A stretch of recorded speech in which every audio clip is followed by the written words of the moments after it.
Our story opens beneath a clear and beautiful sky. A monk speaks to someone, questioning if they really want to know about Yanho. This monk is no ordinary figure.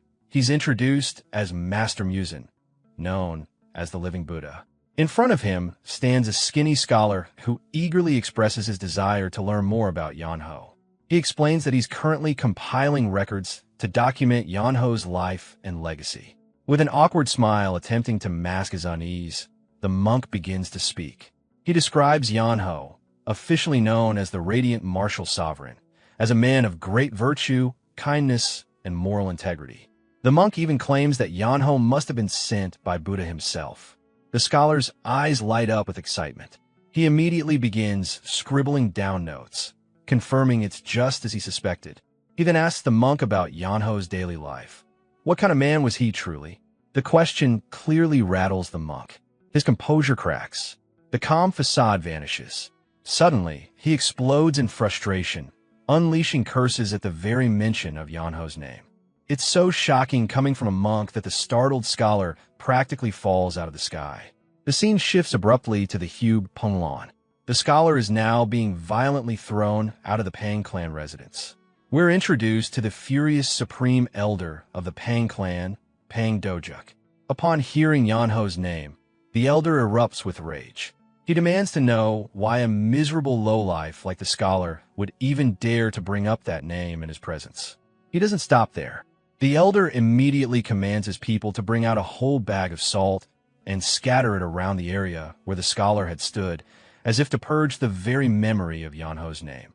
The scholar, shaken to his core, is overwhelmed by the identical reactions he keeps encountering. No matter where he goes, people become hostile and disturbed the moment he mentions Yanho. Yet, Yanho, this same man everyone seems to hate, was once hailed as the Radiant Martial Sovereign. We are reminded of his grand reputation, a legendary figure who ended an era of chaos. He was celebrated as a paragon of virtue, a gentleman, a chivalrous warrior, and by some, the greatest martial artist who ever lived. Still puzzled, the scholar continues his journey, using a Qigong technique to travel swiftly. As he moves, he reflects deeply on why everyone avoids speaking of Yanho. As a historian, he feels responsible for uncovering the full truth, even the parts buried in shame or secrecy. And now, he believes he might finally find a reason. Next, we meet the Divine Mad Dog, a notorious figure among beggars. The moment he hears that the scholar was chased out of both Shaolin and the Pang clan, he bursts into uncontrollable laughter. The scholar confirms it, sharing that wherever he went, he faced nearly the same kind of reaction. Every time he brought up Yanho's name, he doesn't even get to finish the sentence before the Mad Dog interrupts him. He declares that it's no surprise people respond like that. The scholar, caught off guard by this sudden and confident reaction, is stunned. Then, the narrative formally begins. 100 years ago, in the Guangdong Wai clan, lived a boy named Yanho, known in his youth as Wanho. Far from being a hero, he was considered the worst kind of person. We're taken back to when he was just 12. Young Wanho is seen half asleep, mumbling about his dream to become the strongest. From Mad Dog's point of view, there was once a boy with a grand ambition of becoming the greatest under the heavens. Raised in a martial clan, he was immersed in the values of chivalry from an early age. He already understood what it would take to reach the top, relentless effort. There was, however, one problem: he just couldn't get started today. We see Wanho standing, staring at the sunset. He looks deep in thought, but moments later pulls the blanket over himself again and lies down. He laments how today was supposed to be the day he started laying the foundations for greatness. But alas, he decides it's better to get a good night's sleep and begin tomorrow. Suddenly, footsteps echo in the hallway. Someone enters the room, calling for Yanho to get up. The command is repeated, this time louder and angrier. Yanho sluggishly rises from bed. Now we meet his father, the patriarch of the Guangdong White clan, Wai Zhonghan. Also known as the righteous chivalrous swordsman, he sternly asks his son if he even knows what time it is. Yanho casually replies that he saw the sun. His father points out that despite seeing the sun, Yanho is still in bed. Yanho cheekily argues that the sun is setting, so technically it's still sleep time. His father grows more frustrated and asks how long he's been holed up in his room. Yanho guesses, was it 2 days? Maybe 3? He settles on 2. But the truth hits hard. It's been 4 full days. His father calls him a useless brat, appalled that Yanho has been lazing around for that long, wrapped in a blanket. He even jokes that not even a bear would lie still for that long without turning over from the sweat. Trying to deflect the scolding, Yanho laughs nervously and claims he does get up every now and then. That only angers his father more. Yanho then tries to explain he meant to train today, truly, but each time he opened his eyes, the sun was already setting. And of course, when the sun sets, it's bedtime again. One must rest to train early the next morning, right? Fed up with the excuses, his father explodes in rage. He flips the bed over, yelling that today he will finally fix his son's rotten attitude once and for all. From Mad Dog's perspective, the scene is both ironic and amusing. He comments with a pun, "Today, in the mighty Guangdong Y household, the sun was already setting." The scene transitions to the Y clan's administrative office. There, the patriarch sits visibly stressed. The administrator, Zhou Bang, gently inquires whether the second young master is the source of his troubles. The patriarch confirms it. Who else would it be? Zhou Bang tries to reassure him, saying Yanho will eventually grow up and mature. But the patriarch blames himself. We are then given more context. When Yanho was just 2 years old, Zhang Han had left on a martial dual pilgrimage. He had expected to be gone for only 2 years. But fate had other plans. Caught up in unexpected events, he ended up wandering for 8 long years. Though he returned a famed warrior with the honorary title of the righteous chivalrous swordsman, the cost was great. By the time he came home, everything had changed. His once gentle wife had grown fiercer than a tiger, and the son he had thought would turn out just fine had become a hopelessly lazy sloth. Back in the present, Zhang Han sighs deeply, consumed by regret. Zhou Bang tries once more to reassure him. Surely, there must still be a way to turn things around. The patriarch, upon hearing something vague, asks for clarification. The administrator reminds him of an important person who is returning soon. At first, the patriarch doesn't understand who he means, but quickly realizes the implication. The administrator is referring to someone returning after 3 years at the academy. The patriarch gives a knowing smirk. He's reminded of the only person Yanho genuinely fears. At that moment, someone quietly arrives behind Yanho. Yanho suddenly feels uneasy, like a chill ran down his spine. When he turns around, he sees his older brother, the eldest son of Guangdong's Y clan, Sanho. Sanho casually asks Yanho how long he's been asleep. Yanho, clearly caught off guard and nervous, asks when Sanho got home. Sanho replies by pointing out that he asked first. Yanho scratches his head awkwardly, unable to respond. Sanho fixes his gaze on him, prompting Yanho to blurt out that things aren't as they seem. He claims he trained hard early that morning and only napped because he was tired. He insists it's true. Sanho then asks if Yanho really trained, and Yanho confirms it. To check his progress, Sanho tells him to use a technique on a nearby candle, wanting to see how much Yanho has improved in 3 years. Yanho reluctantly readies himself with a sword. Sanho, watching him hesitate, urges him to continue. Yanho tries to stall, pointing out that they're indoors and implying it might be unsafe. Sanho firmly assures him it's fine and tells him to demonstrate what he has. Yanho begins preparing and attempts to perform a sword move, the soaring dragon technique. He strikes, but the candle remains untouched. Realizing the move failed, Yanho panics internally. Sanho, disappointed, remarks that after 3 years, one should have mastered such a technique and moved on. Instead, Yanho seems to have regressed. Later, the family gathers in the dining hall for dinner. Yanho feels uneasy and certain that the food will only give him indigestion. The patriarch asks Sanho about life at the martial academy and whether he faced any challenges. Sanho responds that everything was fine. In fact, difficulties are essential as they help one grow. The patriarch commends Sanho's perseverance and acknowledges the hardships he must have endured. Sanho humbly returns the sentiment, saying his father had it harder being away from home. Then the patriarch asks if there are any other issues. Sanho brings up one, concerning Yanho. The matriarch asks what it is, and Sanho responds that he believes Yanho should be taken to the martial academy. This catches everyone off guard, especially Yanho, who is overwhelmed by fear and anxiety. The scene shifts, with the narrator known as the Mad Dog, noting that even well-known martial figures like Master Muzin and Pang Dojuk react strongly at the mention of Hei Yanho's name. He hints that this moment was the start of something significant, though no one could have guessed that the lazy Yanho would one day make a name for himself.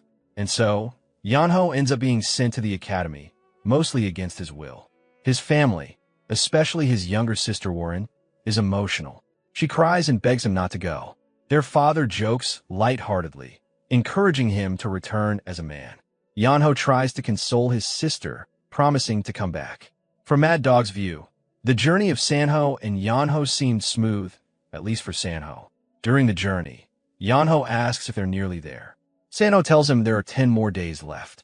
This shocks Yanho, who's clearly exhausted. Sanho adds that they could have arrived in 5 days if Yanho knew how to ride a horse. Yanho points out that he's never ridden before. Sanho clarifies that he wasn't blaming him, just explaining. Later, Yanho asks to take a break, mentioning how steep the path is and how much pain he's in. As they travel, Yanho spots people lying beneath a tree and suggests they join them to rest. Sanho takes a closer look and suddenly appears alarmed. He dismounts to inspect the bodies. Yanho, confused, asks what he's doing. Sanho reveals that the people are already dead. He shows Yanho evidence of a martial technique called the flower indulging palm. It used to be known as the crimson flower palm, but became infamous due to a criminal named Kwok, who committed crimes using this technique. Yanho, shocked by the mention of a rapist, asks if that person is nearby. Sanho explains that Kwok targets women climbing the mountains, and based on the situation, he likely ambushed this group while pursuing a woman who may still be in danger. Sanho tells Yanho to stay put while he goes to investigate. Yanho protests, upset that he's being left alone with the corpses. But by the time he reacts, Sanho is already gone. Frustrated and anxious, Yanho looks around.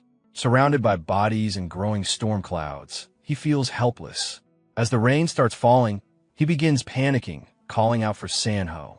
He wonders what's taking so long and whether something bad has happened. Worried, he starts trying to move the bodies onto a horse, thinking he can't leave them to become food for animals. But the horses resist. Then lightning strikes, and in the commotion, one of the horses kicks Yanho, sending him tumbling down a hill. When he wakes up, sore and muddy, he curses the horses. He finds himself at the entrance of a cave and is relieved to have found shelter from the rain. Soon after, the horses arrive too. He ties them up and scolds them, though he knows he can't do anything more. Looking at his soaked clothes, he complains about the situation and thinks that this is why he prefers staying home. He marks the cave entrance in case Sanho comes looking, then lies down to rest. After some sleep, Yanho wakes briefly and hopes that nothing bad has happened to his brother. He reassures himself that Sanho is strong and will be okay, then goes back to sleep. Later, an unusual blue light begins to appear around Yanho. The light gently lifts his sleeping body and carries him away, eventually taking him through an invisible barrier. Yanho wakes up again, disoriented. The space resembles the cave he was in, but something feels different. He wonders if he somehow rolled deeper inside while asleep. Then, a mysterious voice addresses him, calling him a fated human. Yanho, startled, backs up in fear and notices a glowing blue spear. The voice welcomes him to a place called the Fated Place, and refers to Yanho as the successor of his radiant sword. Yanho, confused, asks if the voice is coming from the glowing object. The voice confirms, explaining that its speaker has long transcended the physical world and is communicating from beyond time and space. He tells Yanho to accept his will and lead the world. Yanho reacts fearfully, mistaking the voice for a ghost. The voice reassures him that he is already dead. Only his will remains, left behind for someone who might arrive and be worthy to inherit it. Yanho recognizes the setup: a remote cave, an old man's voice, a final will. He starts wondering if this might be a destined opportunity. Maybe, he thinks, this is the reward for his suffering and a way to avoid the harsh martial training. The voice explains there's no time to waste. He tells Yanho to inherit his sword technique, train relentlessly, and one day write the new morals of the world. If Yanho has his bloodline, then he should have a talent. With 30 years of dedicated training, Yanho might eventually replicate his skill. Hearing the time span, Yanho reacts with disbelief. He immediately rejects the offer, saying he's not interested in training for 30 years and suggests the voice find someone else. The voice pauses, clearly not expecting that answer, and asks why. Yanho says he'd rather give it up than spend the next 30 years stuck there. Back in Mad Dog's narration, he reflects on this unusual event. He says this strange encounter was the beginning of Yanho's transformation, the moment when the boy once dismissed as lazy started down a path that would eventually make him famous. Yanho tells the old man that he doesn't believe this is fate and suggests he find someone else, then leaves. The old man calls for him to wait. When Yanho turns back, he sees the light forming into the shape of an old man. This is the first appearance of Baek Muhan. Seeing him, Yanho concludes he was right all along. The old man is a scammer. The old man reacts to this accusation, questioning how Yanho could call him that. Yanho explains that the old man pretended to be something else at first, only revealing his true nature when his act failed. The old man denies pretending and explains that he is a spirit who has left his physical body. Yanho doesn't believe it and tries to hit him, but his hand passes through, causing him to fall. Surprised, Yanho realizes the old man might really be a ghost. The old man clarifies this is a rare technique called the spirit transmission arts, used only by extremely high-level martial artists. Yanho casually calls such people ghosts, frustrating the old man, who insists he's not one. Back with Mad Dog, he tells a scholar that this is how Yanho met his master. The scholar questions whether spirit transmission arts really exist. Mad Dog confirms it's a technique mastered only by the most elite. The scholar then asks who among martial artists can use it. Mad Dog brings up the Sword Emperor. The scholar immediately recognizes the name. He's known as the strongest in history, head of the Baek clan, and a legendary figure. Mad Dog confirms that Baek Muhan, the Radiant Sword, later known as the Sword Emperor, was Yanho's master. The scholar is surprised since the Sword Emperor lived 300 years ago. Mad Dog agrees, saying the Sword Emperor belonged to a long-forgotten era. Still, it's true that he trained Yanho. The scholar assumes Yanho must have begged to become the Sword Emperor's disciple. Mad Dog corrects him. It was the Sword Emperor who sought a disciple after centuries of being ignored by his own descendants. Back in the cave, Yanho asks the old man why he's overreacting and insists again he can't learn from him. The old man closes the entrance, trapping Yanho. He explains that with Yanho's current skill, he can't move the thick stone gate. But if Yanho learns his martial arts, he'll be able to slice through it easily. Not convinced, Yanho takes out a sword and starts scraping the wall. The old man is surprised and asks what he's doing. Yanho replies that he's digging, since even a stone wall can be worn down with metal over time. He estimates it'll take a year or two. The old man is taken aback that Yanho is willing to spend that long.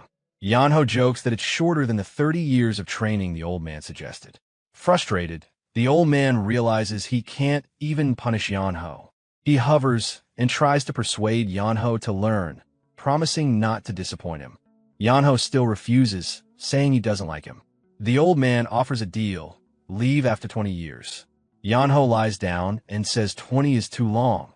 He would consider it if the old man had said 3. The old man, trying to stay calm, questions Yanho's expectations. Even the greatest masters couldn't achieve that. Yanho shrugs and says maybe it just isn't meant to be. The old man, overwhelmed with frustration, finally proposes 5 years, vowing to make Yanho the strongest in the world. That makes Yanho pause. He reflects that maybe this old man really was the strongest martial artist. Yanho agrees to train. Back with Mad Dog, he explains that Yanho didn't know the old man's identity. It was unfortunate that the legendary master ended up with someone so lazy. Meanwhile, the old man is frustrated that Yanho sleeps all day. Yanho argues he's human and needs sleep, unlike the spirit. Baek Muhan grumbles, but encourages Yanho to train. Still, Yanho trains only lightly, prompting Baek Muhan to estimate it'll take 50 years at that rate. Yanho asks if there's an easier way. The old man says it's already as easy as it gets.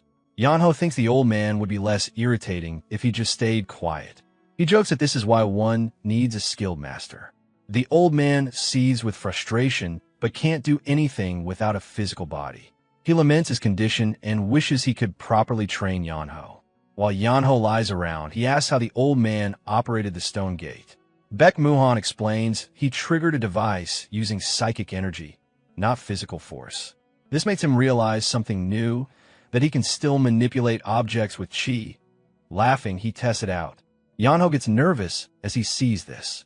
When the old man levitates rocks, Yanho backs away and tries to reason with him. The old man sends the rocks flying at Yanho.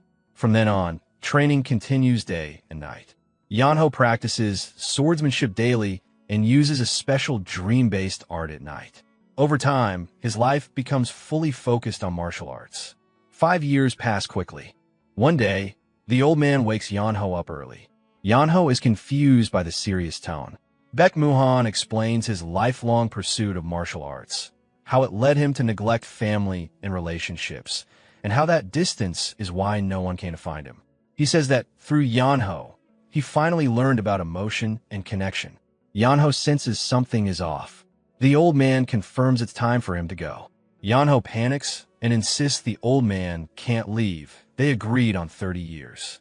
But the old man reveals he used up his energy maintaining the elixir that allowed Yanho to survive without food. There's no energy left. Yanho is upset, saying he would have left and returned if he had known. The old man doubts Yanho would have come back. Still, he expresses gratitude for their time and says his hope is that Yanho will explore the world, learn from it, and not repeat his mistakes. He tells Yanho that even if no one remembers him, his teachings live on in Yanho's swordsmanship. As the old man fades away, his last words to Yanho are to be happy. Yanho, crying, says the old man could have at least warned him. Back in the present, Yanho is annoyed. He finds a cloth the old man left behind, covered in writing. It explains that Yanho's martial arts are still incomplete, and the elixir in his body is a double-edged sword. If he doesn't keep training fast enough, it'll kill him. Frustrated, Yanho curses the old man. Another note tells him to travel and experience the world. That's how he'll grow further. The script ends with Yanho realizing that the journey isn't over, and the old man made sure he wouldn't slack off again. The old man advises Yanho not to be content with living a limited life in a small place.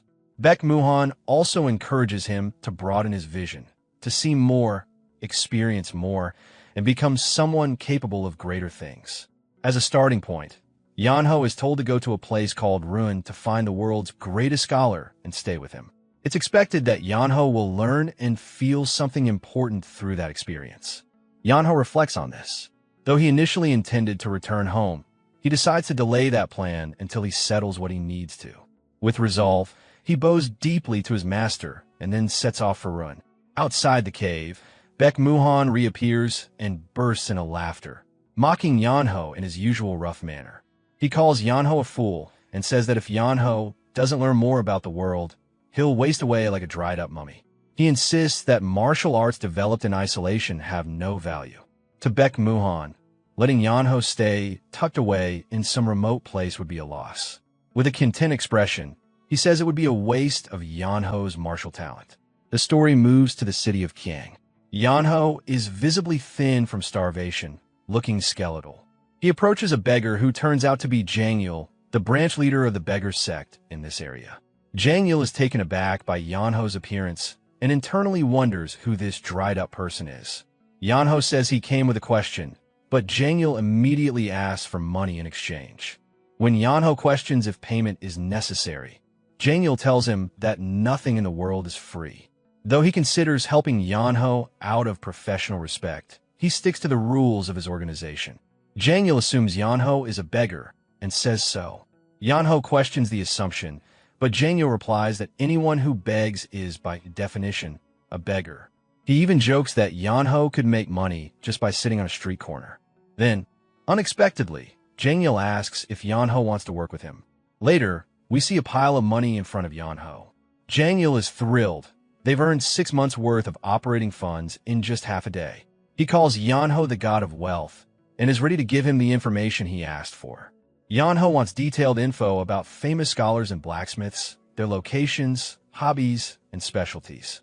Jangul says it'll take 7 days and asks Yanho to return. Yanho replies that he has nowhere to go and nothing else to do, so he'll wait right there. Jangul agrees, something he soon comes to regret. A few days pass, and another beggar runs up to Jangul, saying they're in trouble. When Jangul asks what kind of trouble beggars could possibly face, the beggar explains they're on the verge of starvation. He leads Jangul to the source of the problem. There, Jangul finds a crowd tossing coins at Yanho, who's just sitting on the roadside.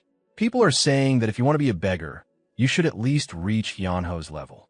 Jangul is both stunned and unsettled by how quickly Yanho has taken over the streets. Yanho, now acting comfortably, complains that he's thirsty and asks Jangul to bring water. When served, he complains about the bowl being dirty and the water being lukewarm. Jangul scolds his subordinates and tells them to bring cold water from mountains. Yanho lounges and mutters how nice it is, further frustrating Jangul. Jangul feels humiliated. As a branch leader, he's now forced to serve someone he sees as an upstart. Yet, he knows that kicking Yanho out would demoralize his whole group. He's increasingly desperate for the information to arrive. When the documents finally come, a beggar rushes in with them, and Jangul is visibly relieved. But Yanho reviews the contents and is disappointed. He asks if this incomplete report is really what Jangul wants to sell. Jangul takes a look and realizes that the information is only partially complete, less than half of what was requested. He worries that this may have been intentional and decides to take Yanho elsewhere to complete the task. They arrive at another location, where a woman greets Jangul sarcastically, calling him Fox Dog. This is Gainong, the branch leader of the house sect in Kiang. She notes the rarity of Jangul visiting her organization, given that the house sect and beggar sect are rivals. She wants to know why he's come. Jangul says he isn't here on behalf of his sect, but as an individual bringing a client. Yanho continues to tease Jangul, calling him branch leader dog, which catches Gui's attention. She becomes suspicious and offended, thinking this could be an insult or provocation. Gay refuses to offer information to the beggar sect. Yanho clarifies that he isn't part of them. Gay is still wary and warns them not to insult her sect. Yanho criticizes her professionalism, pointing out that if she's selling intelligence, she should at least know who her clients are. This angers her, and she calls in her subordinate, Gongmu, to identify Yanho. Gongmu reports that Yanho is not from the beggar sect. Still irritated, Gay refuses to help and tells them to leave. Yanho remarks that she's turning away a paying customer, which he sees as bad business sense. Gay warns him to watch his mouth, threatening violence. Yanho calls her an old lady, provoking her further. Gay orders Gongmu to teach Yanho a lesson. As Gongmu lunges, Yanho effortlessly counters, knocking him out in one blow. Everyone is shocked. Gay realizes that Yanho is a martial master. He apologizes and says it was just reflex. Jangul, who had suspected Yanho had some training, now fully understands that Yanho is far stronger than he thought. Yanho himself casually blames it on the old man. Gay, now visibly shaken, quickly shifts her stance. She acknowledges that they may not have come with hostile intentions and asks what Yanho wants. His voice booming as he commands everyone to freeze. But his aggressive stance quickly fades. He apologizes to the lady in charge, admitting that he isn't a killer and has no intention of harming anyone. Both the beggar and the lady stare, shocked by the sudden shift in his demeanor. The woman's mind races, sensing a powerful, unusual aura surrounding him. An old lesson from his master flashes through the protagonist's mind, a reminder that a person willing to attack once will likely do so again. He explains this to the lady, noting that while he disliked the old man, his words were never wrong. The woman realizes the gravity of the situation. She now believes she has severely misjudged him and is in over her head. The protagonist takes a moment to compose himself, his thoughts turning inward. He understands that a single mistake could lead to the downfall of the entire house sect. With a newfound respect, the lady asks him what he wants. He answers simply, information. She presses for more details, confirming she has the papers he's looking for. He points to the blank spots on the documents. asking her to fill them in. She is taken aback, thinking it's absurd that a powerful person like him was needed for such a simple task. She concludes that the sect is overcomplicating things. She assures him the task is not difficult and asks if he can wait while she completes it. He agrees, and she promises to return in 15 minutes. The lady then turns her attention to the beggar leader, summoning him to her. The beggar leader is overjoyed, his face lighting up with excitement. The protagonist, seeing the beggar's expression, bursts into laughter, teasing him about looking like a dumpling and questioning if the lady had beaten him. Beggar leader cuts off the protagonist, telling him to be quiet. Annoyed, the protagonist mocks the beggar sect, suggesting it must be weak if its leader is getting beaten up by the house sect. The beggar leader becomes defensive, asking if the protagonist thinks the woman is just an ordinary member of the house sect.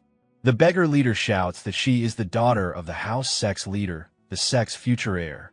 He explains that she grew up eating rare miracle medicines and other luxuries. He throws his hands up in frustration, asking how he could possibly be a match for her. Just then, the lady returns, holding the information. The protagonist thanks her, but she responds with a serious tone, stating that the house sect has its own rules.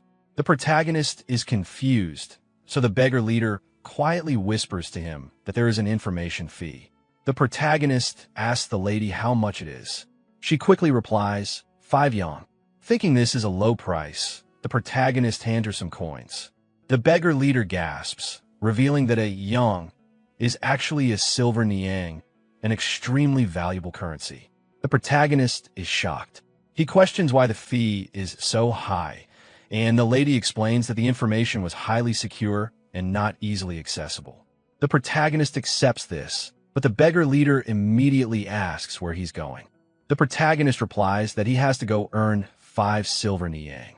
The beggar leader panics and grabs the protagonist's foot, pleading with him not to go. He cries that he brought the protagonist here for a reason. The protagonist, annoyed, asks what he's supposed to do instead. The beggar leader sobs for him to wait. It is revealed that the beggar leader, Jang Il, had to use all the money he had saved, along with what his companion, Wai Yonho, had earned to pay the 5 silver niang. What he couldn't cover, he had to borrow with an IOU. He mourns the loss of his savings. The protagonist notices the beggar leader's tears and asks if he's crying. The beggar leader, frustrated, yells at the protagonist, calling him an evil bastard for forcing him to spend his entire life savings. The protagonist ignores the insult and focuses on the information, noting that it is incredibly thorough and far superior to the intelligence the beggars usually gather. The lady comments on the dynamic between the beggar leader and the protagonist, noting that they seem to be on entirely different levels. The protagonist then hands her a letter, asking her to send it to Guangdong and inquiring about the cost. She replies that the service is more expensive than using an escort agency, but she will do it in exchange for answers to some of her questions. She starts with his name. Why Yonho? He replies. She then asks for his age, and he tells her he is 17. The beggar leader is shocked, shouting that the protagonist is even younger than him. The lady's mind reels, surprised that he's only 17. She can't believe a 17-year-old could possess such martial prowess. She repeats his name to herself, Wai Yonho, a name that seems familiar. A realization hits her, and she asks him directly if he is the second son of the Guangdong Wai clan. He is surprised and asks how she knows him. She explains that the Guangdong Wai clan has an outstanding request with the house sect to find him. The beggar leader is just as shocked, exclaiming that the protagonist is the younger brother of Sanho, whom he considers a friend. The protagonist is surprised to learn that the beggar leader knows his brother. The lady confirms that she will send his letter to the Guangdong Wai clan, but warns him that it will take at least 10 days to arrive. The beggar leader, frustrated, laments that he has been acting as a subordinate to a mere child. The protagonist reassures him, saying that after waiting 5 years, 10 more days won't make a difference. The lady then presents him with a special token, explaining that it marks him as a special guest of the house sect. She tells him that if he ties it somewhere visible, a house sect informant will come to him. The protagonist muses to himself about the kind of person who could defeat the 4 swords at 17. He then asks if the token and its services are free. She replies with a firm no. The protagonist thinks to himself that a person of that skill level doesn't exist in the Central Plains. The lady, hoping to build a connection with him, feigns disinterest, saying, "In that case, it's useless." Then, she changes her tone, offering to give him information for free next time. The protagonist, intrigued, asks if she's serious. She confirms that it's a special offer just for him.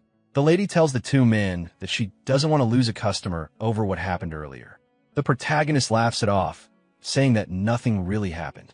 The beggar leader immediately disagrees, complaining that his face is bruised and he's now broke.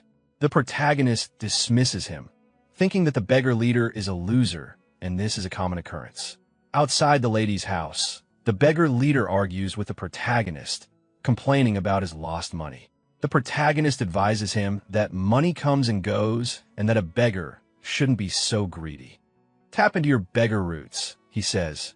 The beggar leader gets upset, realizing he can't beat the protagonist. He then asks if they can finally go their separate ways now that the protagonist has the information he wanted. The protagonist stops him, a surprised look on his face. He reveals that there's a new problem. The beggar leader, exasperated, asks what it is. With a smile, the protagonist admits that he doesn't have any money.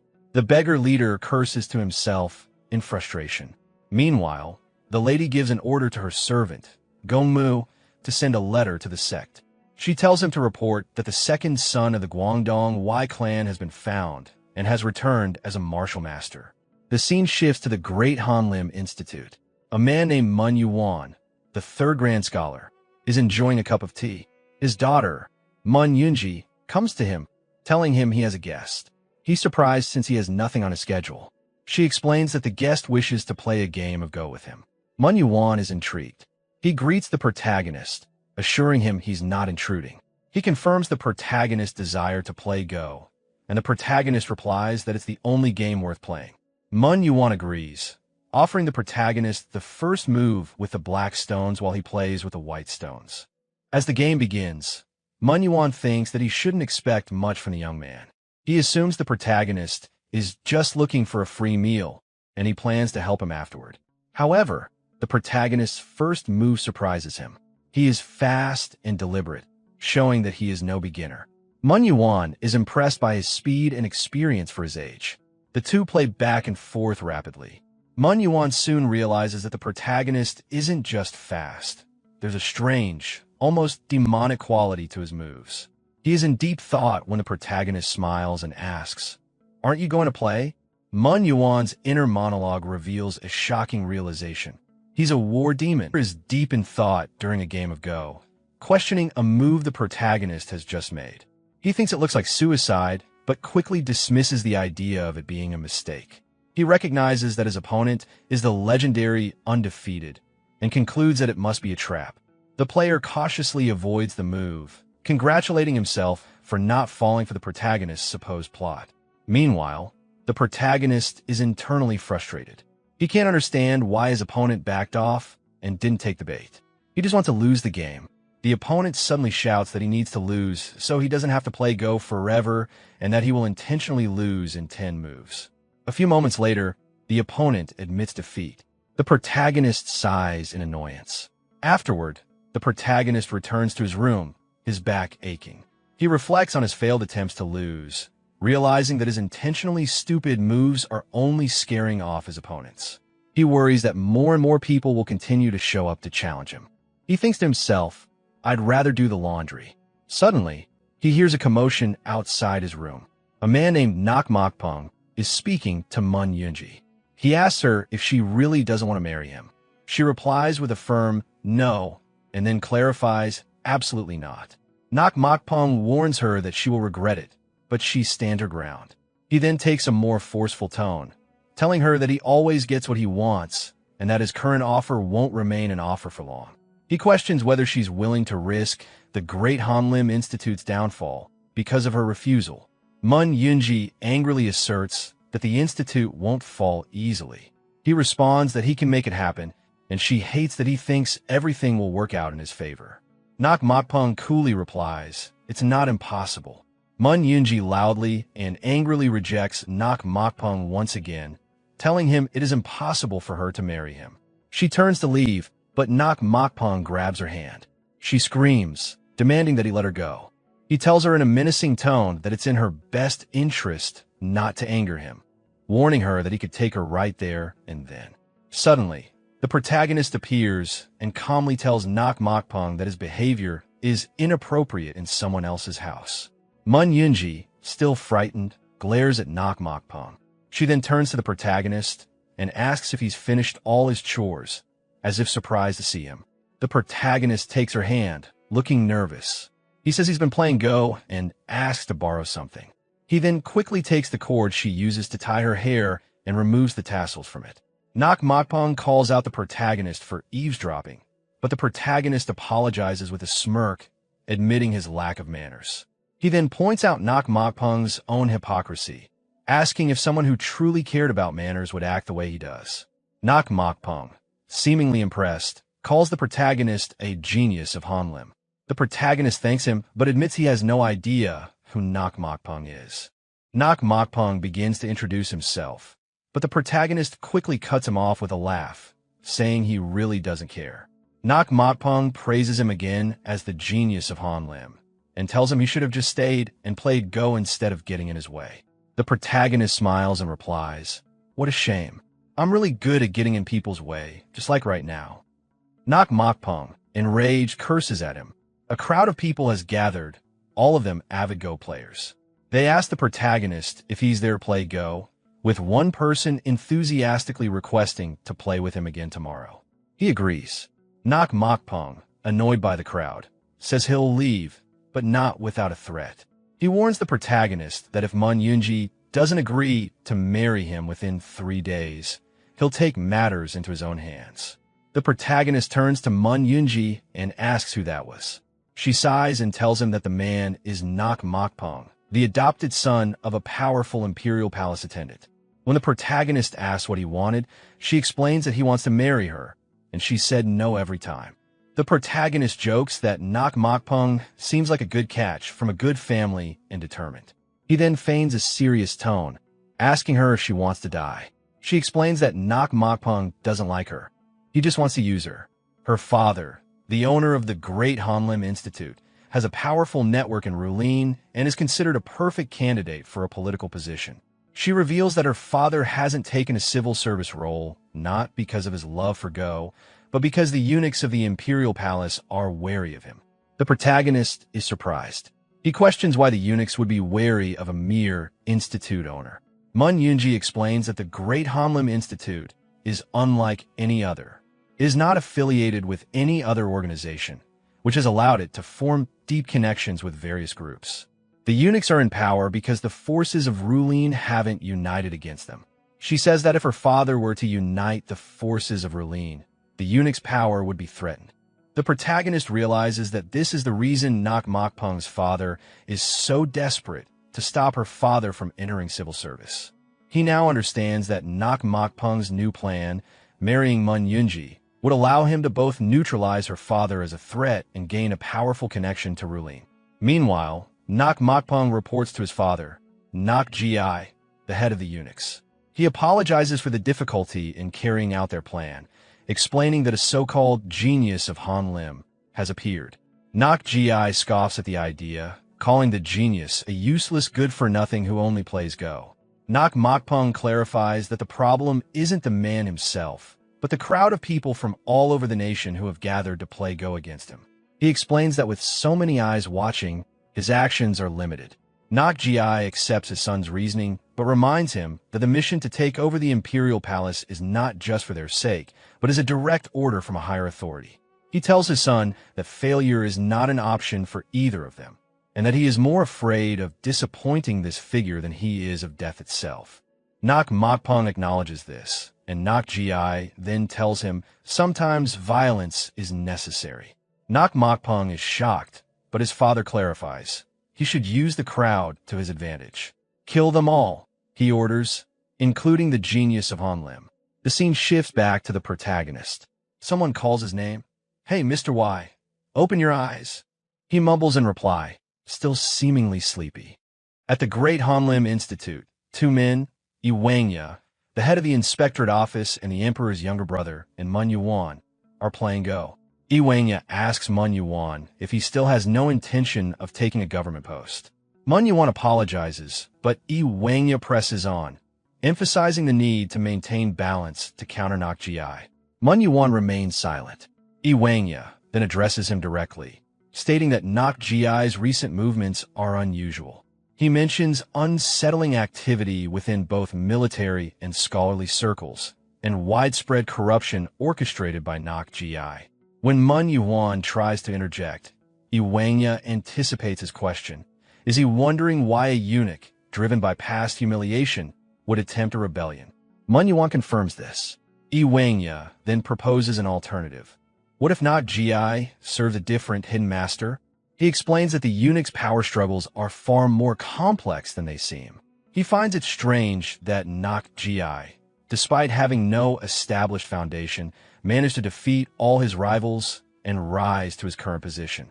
He points out the suspicious frequency of accidents and sudden illnesses that befell those hostile to Nakji, suggesting that someone might have paved the way for his ascent.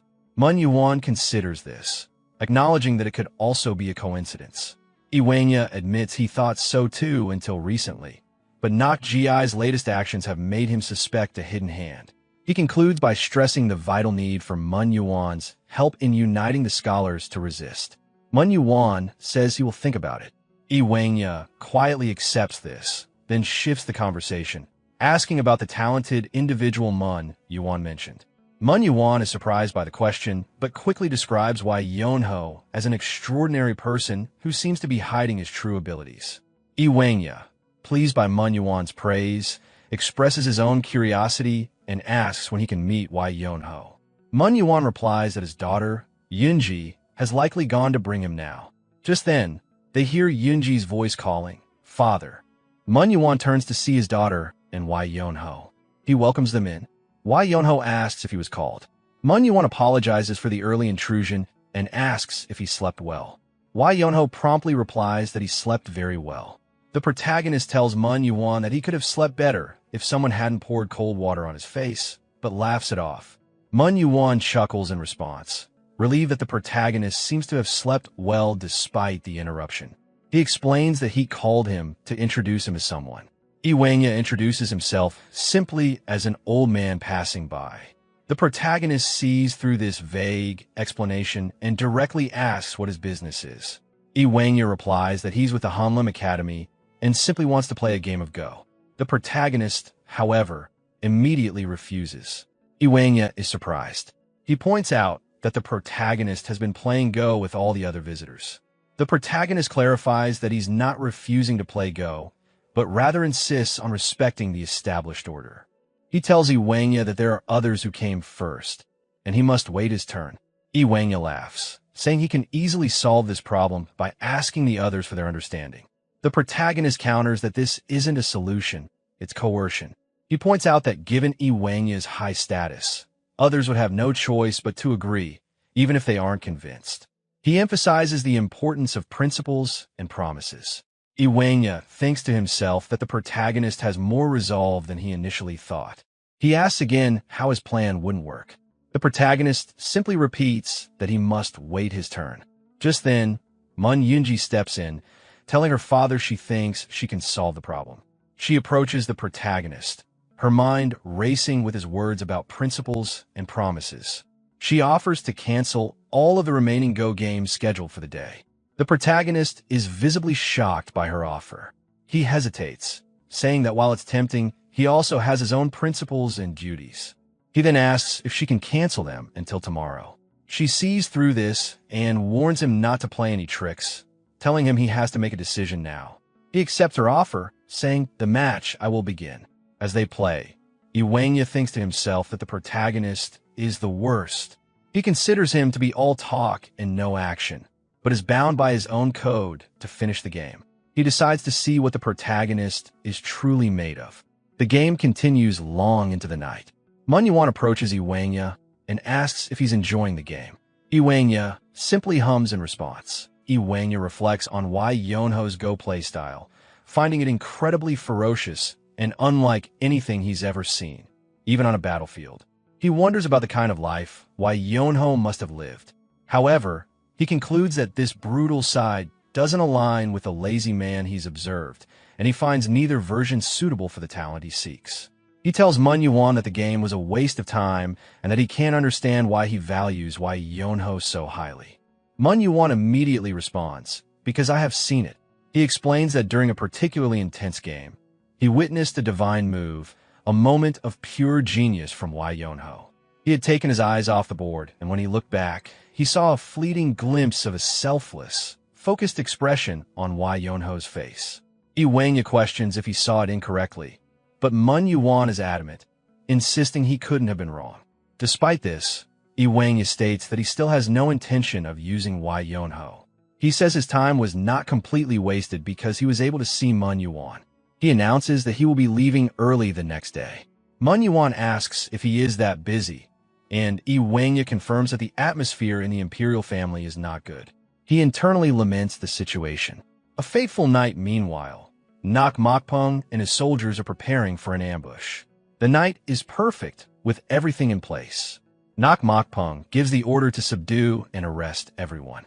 The soldiers charge, and the Serene Institute is immediately filled with screams and the sounds of struggle. Nak Mokpung smiles to himself, thinking that they should have listened to his earlier warnings. He orders his men to arrest everyone, confident that not a single person will escape the Great Hanlim Institute. In the midst of the chaos, Yonho remains fast asleep. That's it for today's video. If you made it this far, I hope you enjoyed it. And if you did, make sure to subscribe to the channel for more awesome videos like this. Thanks for watching. At the Great Hanlim Institute, two men, Wangya, the head of the inspectorate office and the emperor's younger brother, and Mun Yuan, are playing Go. Wangya asks Mun Yuan if he still has no intention of taking a government post. Mun Yuan apologizes, but Wangya presses on, emphasizing the need to maintain balance to counter Nok Gi. Mun Yuan remains silent.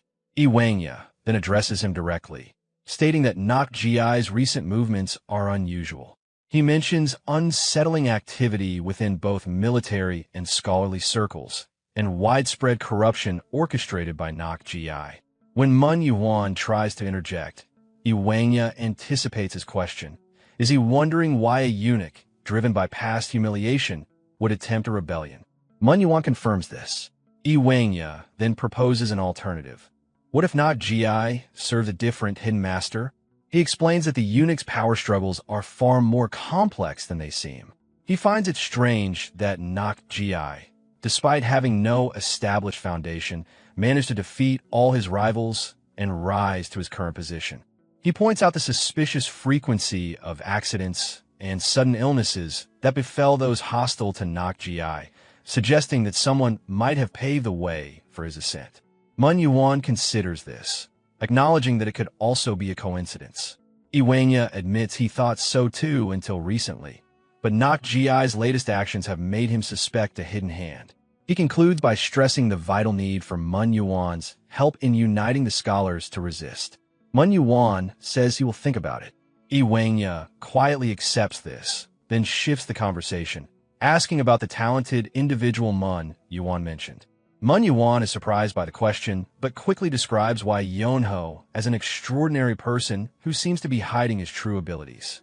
Wangya, pleased by Mun Yuan's praise, expresses his own curiosity and asks when he can meet Yonho. Mun Yuan replies that his daughter, Yunji, has likely gone to bring him now. Just then, they hear Yunji's voice calling, "Father." Mun Yuan turns to see his daughter and Yonho. He welcomes them in. Yonho asks if he was called.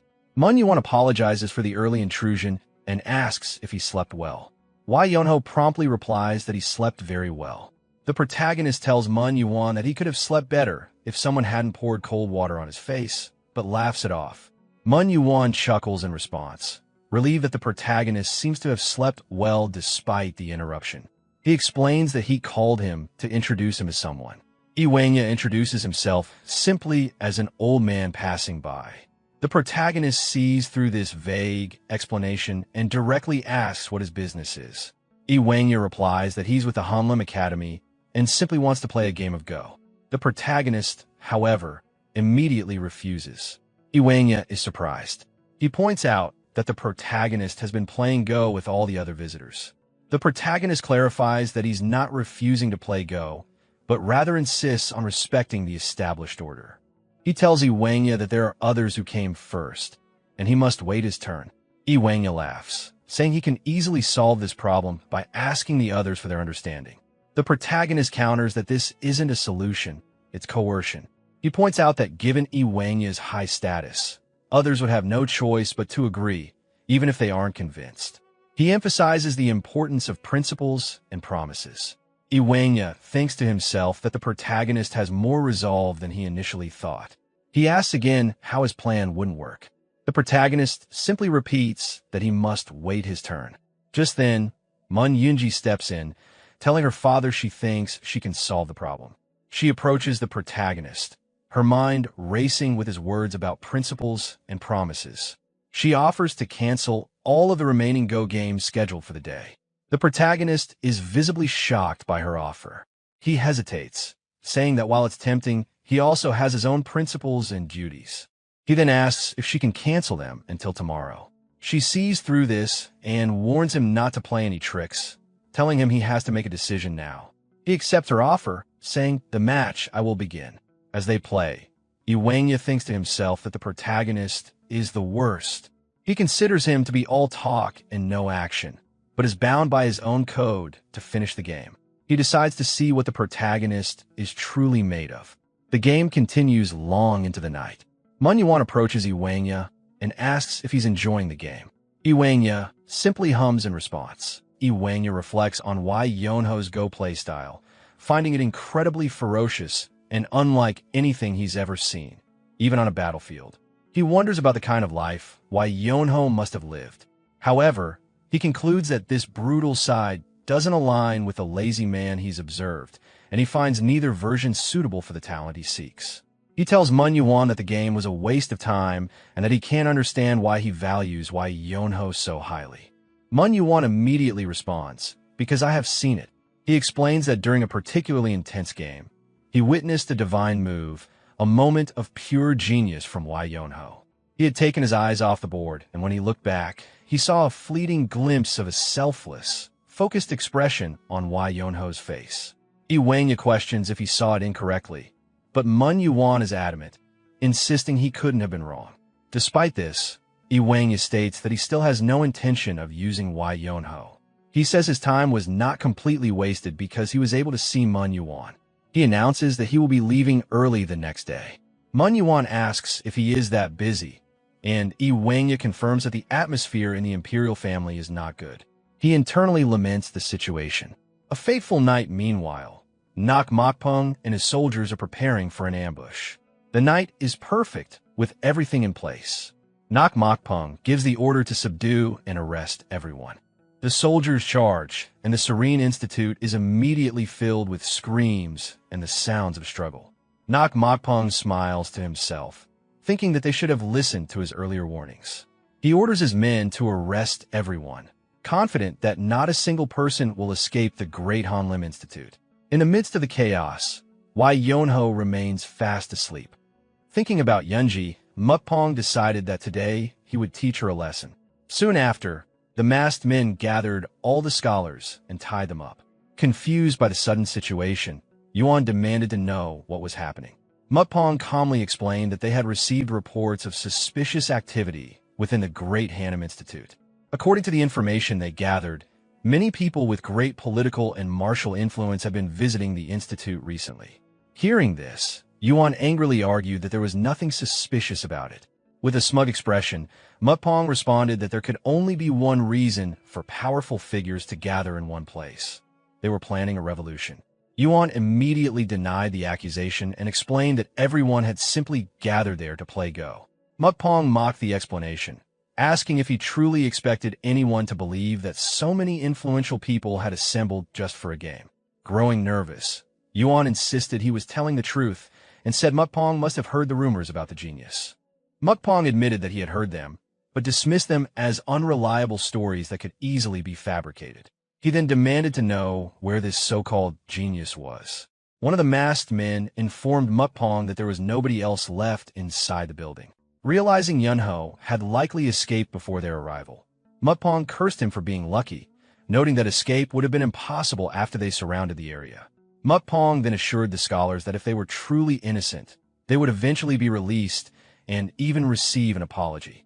At that moment, one of the masked men returned carrying a ledger, claiming he had found evidence of an agreement made by the revolutionaries. Hearing this, Yuan was shocked and immediately denied the accusation.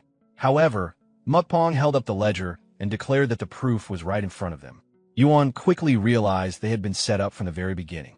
The scholars desperately protested their innocence. Some claimed they knew nothing about any revolution and insisted they had never come there for such a purpose. Amid the chaos, Lai Huana suddenly stood up and remarked that the situation was becoming quite interesting. The moment Mukpong noticed him, his expression stiffened in shock. Lai Huana immediately ordered him to address him properly as the royal head inspector. The masked men fell silent while the scholars looked relieved, believing that Lai Wanga's presence would clear their names since he had witnessed everything himself. Mukpong quickly greeted him respectfully and claimed he would never have acted this way if he had known Lai Huana was present. Lai Huana coldly told him to stop wasting time and release everyone immediately. After regaining his composure, Mukpong calmly asked Lai Huana a question instead. When Lai Huana demanded to know what it was, Mukpong asked why he was planning a revolution. With a disturbing smile, Mukpong revealed that he had known about Lai Wanga's presence from the very beginning. Lai Huana was stunned by the accusation, but before he could react further, the masked men forced him to the ground. Mukpong explained that every revolution required a central figure, and it made far more sense for that role to belong to someone connected to the imperial family rather than a group of ordinary scholars. Furious, Lai Huana shouted that Mukpong's arrogance had gone too far. He demanded to know how Mukpong dared to frame him, and warned that he would never escape the consequences once the emperor learned the truth. Mukpong, however, calmly replied that Lai Huana misunderstood the situation. There would be no opportunity to report anything to the emperor because none of them would ever leave alive. According to him, the punishment for revolution was immediate execution. Mukpong further claimed they already possessed the revolutionaries' signatures, making the case appear undeniable in the eyes of the emperor. After explaining his plan, he burst into laughter. Lai Huana cursed him and declared that the heavens would never forgive such evil deeds. Mukpong simply told him to continue talking while announcing that the first person who needed to die was Yunji. Turning toward her, Mukpong reminded Yunji that he had warned her he would handle things his own way. He blamed her rejection for the fate awaiting everyone there. Mukpong then asked if she was willing to change her mind now. In response, Yunji spat directly in his face and declared that she would rather die than marry someone like him. Mukpong's expression twisted with anger. As he touched Yunji's cheek, he told her not to worry because he had no intention of killing her. Instead, he planned to make her wish for death. He promised to inflict suffering far worse than anything she could imagine. Desperate, Yunji attempted to bite her own tongue, declaring that she would rather die than allow herself to be humiliated by him. Mukpong immediately threatened her, saying that if she killed herself, her father would suffer in her place. If her father also chose death, then everyone else there would be tortured instead. He continued by reminding her that the families of traitors accused of revolution were always executed as well. If she truly wanted to die, she was free to do so, but the others would simply pay the price for it. Yunji gritted her teeth in helpless anger.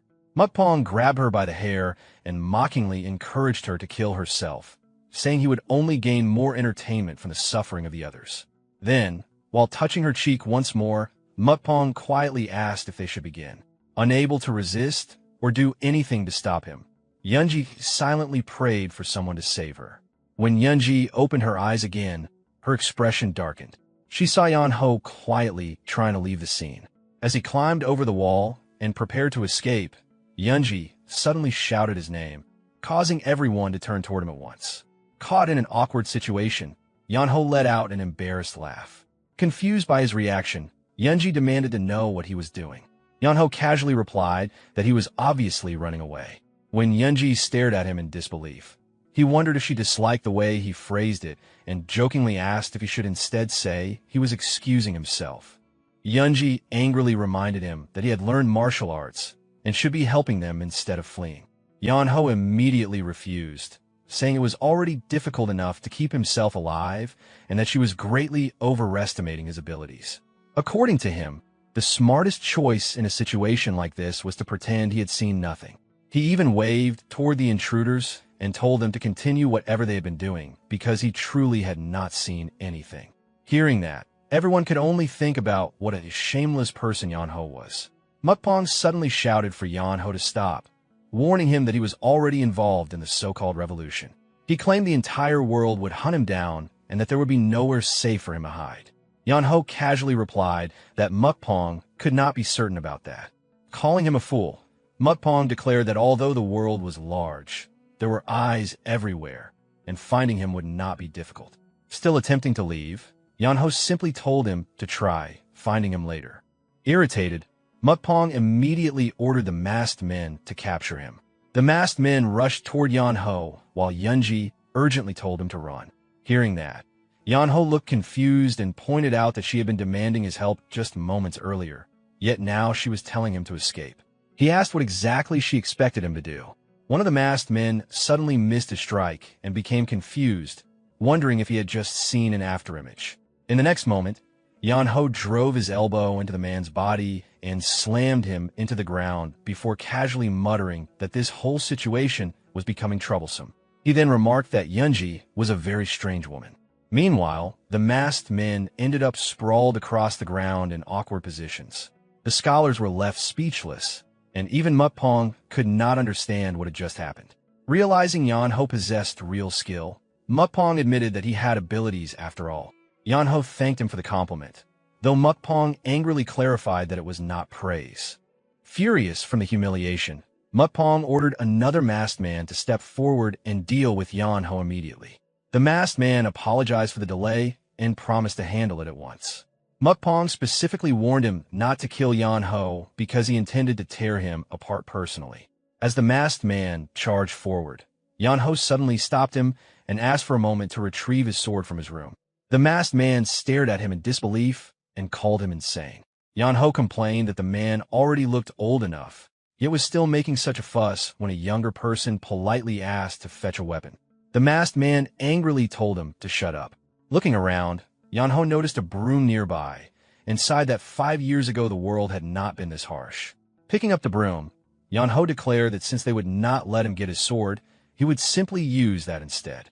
Enraged, the masked man accused him of mocking him, but Yanho calmly replied that if he disliked it so much, he should have allowed him to retrieve his sword. The masked man then rushed toward him in fury, swearing that although he would not kill him, he would inflict enough pain to make him beg for death later. Still looking half awake, Yanho lazily told him they should just begin already because he had only recently woken up and still felt sluggish. The masked man became even more enraged and charged at full speed, but Yanho instantly struck him across the head with a broom, sending him flying backward. As the masked man collapsed unconscious, Mukpong, Yuan, and Lai Huana were left stunned by the unbelievable sight. Holding the broom over his shoulder, Yanho casually remarked that trash was best cleaned with a broom after all. The masked man soon regained consciousness but still could not understand what had happened. Pointing the broom toward him, Yanho calmly told him to be grateful ended with only that much damage because it was Yanho standing before him. He also advised him not to rush and recklessly. However, before Yanho could finish speaking, the masked man cursed at him in anger. Yanho immediately started beating him repeatedly with a broom while complaining that he had only been trying to explain things kindly. The masked man quickly realized that Yanho was unbelievably fast. Although he hated to admit it, Yanho was clearly far more than a mere loudmouth. Still, the masked man reminded himself that in real combat, strength alone did not guarantee victory. He immediately drew out a deadly poison known as the 7-step soul-chasing serpent. Seeing the poison, Yanho asked if the man did not think such methods were dirty. However, he casually added that poison would not work so easily on him. The masked man questioned whether Yanho was immune to all poisons. Yanho denied it, joking that he had never boiled and eaten rare ginseng roots or anything like that. Poison definitely worked on him. Before he could fully explain himself, Yanho suddenly dashed forward at incredible speed. In an instant, He appeared directly in front of the masked man and knocked the poisoned dagger from his hand. Without giving him time to react, Yan-ho followed with another attack. The masked man instinctively thought he needed to block it, but Yan-ho immediately mocked him for believing he could actually defend against the strike. In the next moment, Yan-ho's attack landed cleanly, and the masked man was completely unable to avoid it. The masked man collapsed onto the ground unconscious once again.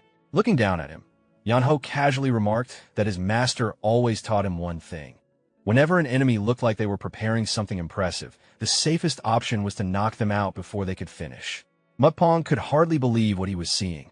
The man Yan-ho had defeated so easily was Hyuk, the leader of the dark force his father had spent decades building. Yan-ho then advised Mukpong that if he chose to back down now, things would end better for both of them. Instead of becoming angry, Mukpong slowly clapped his hands and praised Yan-ho's martial skill, calling it exceptional for someone his age. Hearing the compliment, Yan-ho awkwardly became embarrassed. Yunji immediately questioned why he looked pleased after receiving praise from someone like Mukpong. Mukpong admitted it was unfortunate that Hyuk failed to defeat Yan-ho.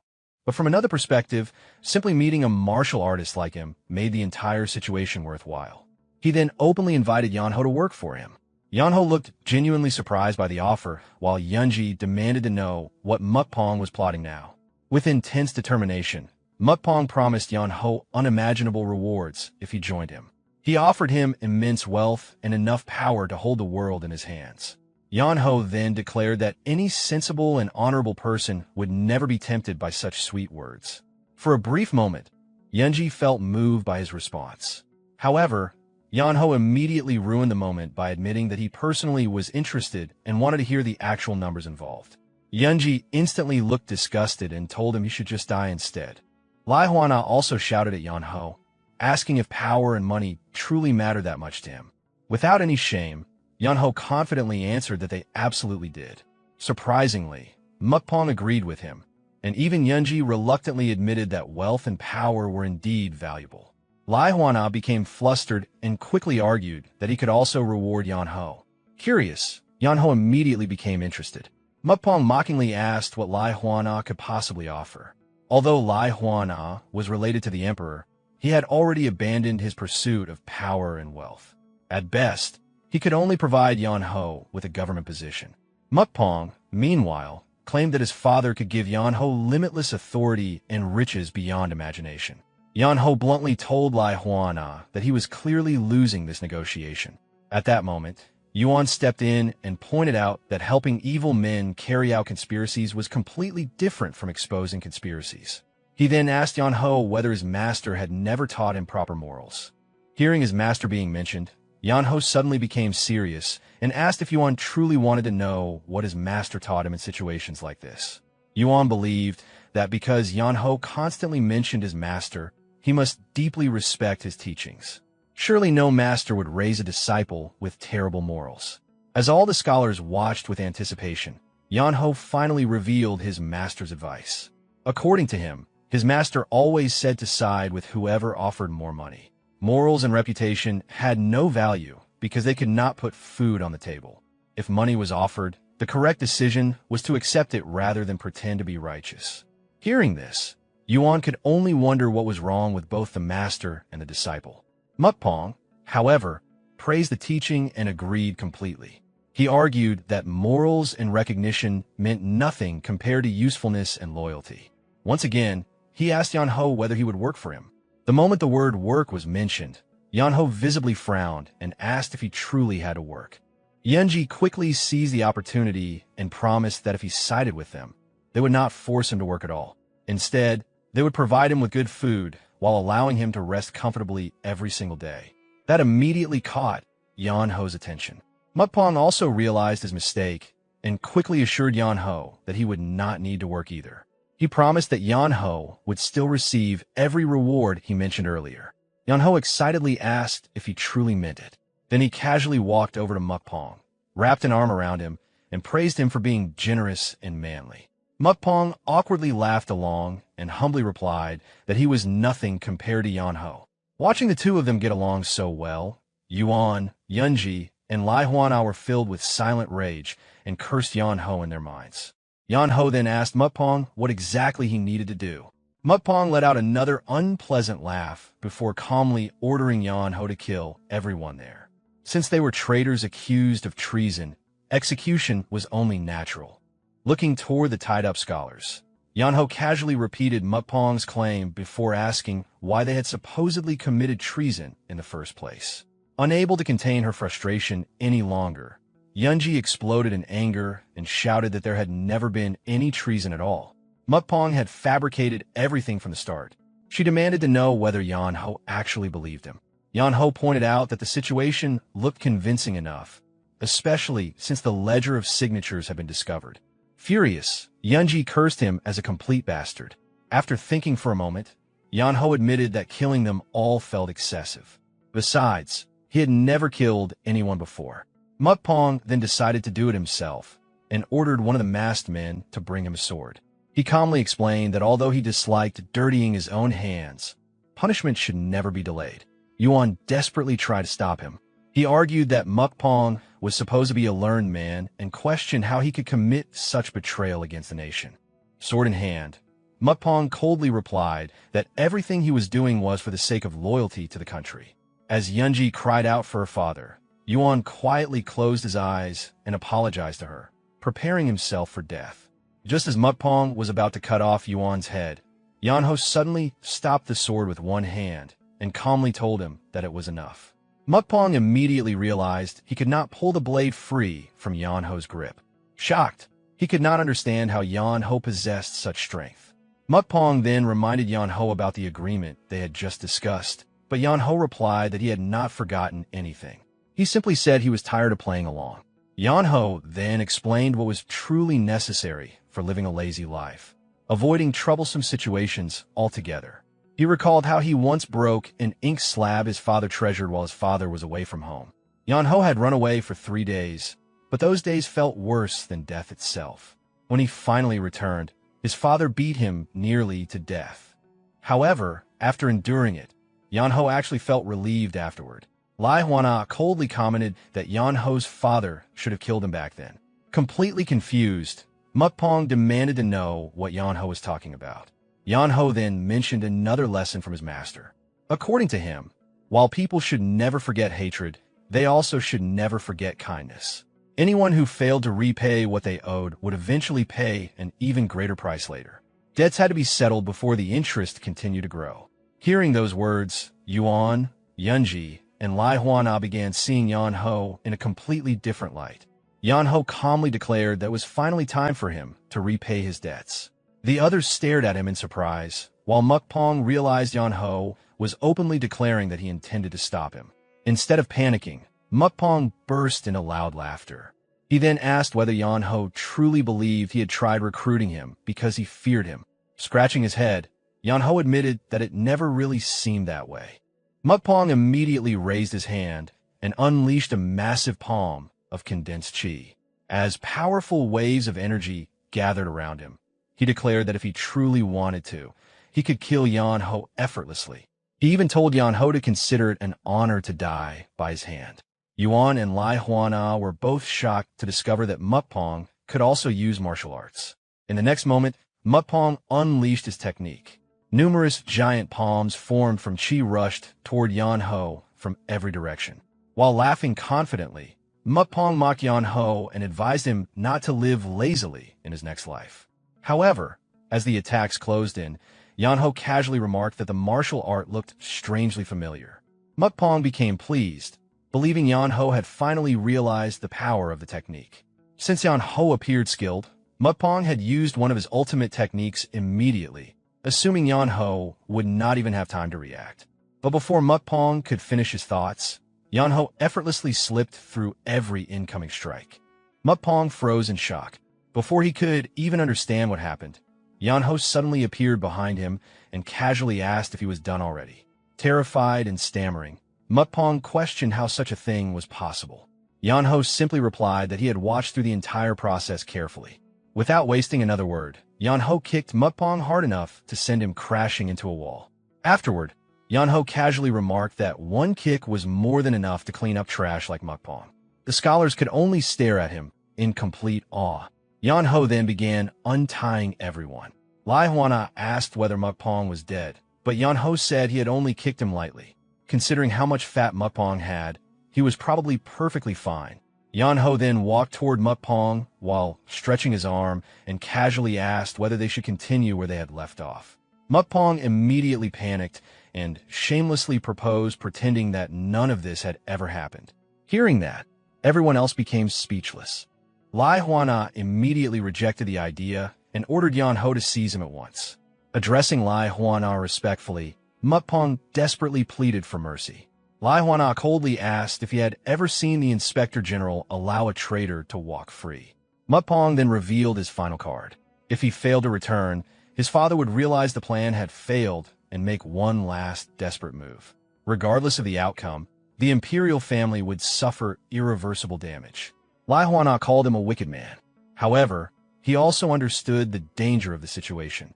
If this single incident pushed the conflict too far, the imperial palace itself could be drowned in bloodshed. Even if he tried to prevent it, the forces behind Mukpong's father would throw the empire into chaos. Lai Huana knew that a cornered enemy like that would only resort to even more ruthless methods. Mukpong then calmly claimed that this was simply politics. If the inspectorate overlooked the matter for now, they could seize weaknesses later and maintain temporary peace. After hearing him out, Lai Huana remarked that the eunuchs faction truly were like rats, always preparing countless escape routes in advance. In the end, Lai Huana reluctantly ordered Mukpong to leave while he still had the chance. As Mukpong departed with his men, Yan Ho suddenly called out to him and offered a piece of advice. He recognized Mukpong's martial art as the art of flowing grace and admitted it was an impressive technique. However, because Mukpong was simultaneously maintaining a bone-shrinking art transformation, the effectiveness of the martial art naturally decreased. If Mukpong truly intended to fight Yan Ho properly one day, he would be better off releasing the transformation first. Mukpong quietly replied that he would remember that advice for next time. Yan Ho immediately answered that he would prefer there not to be a next time at all. However, Mukpong calmly reminded him that as long as Yan Ho continued wearing that disguise, the identity of the genius of Henan would remain tied to him. After the long night finally came to an end, morning arrived. Letting out a tired sigh, Yan Ho declared that everything was finally over. He then noticed everyone staring at him expectantly. Ignoring their looks, Yan Ho casually announced that he was going to sleep and that they could handle the rest themselves. Yunji angrily asked whether he intended to sleep again already.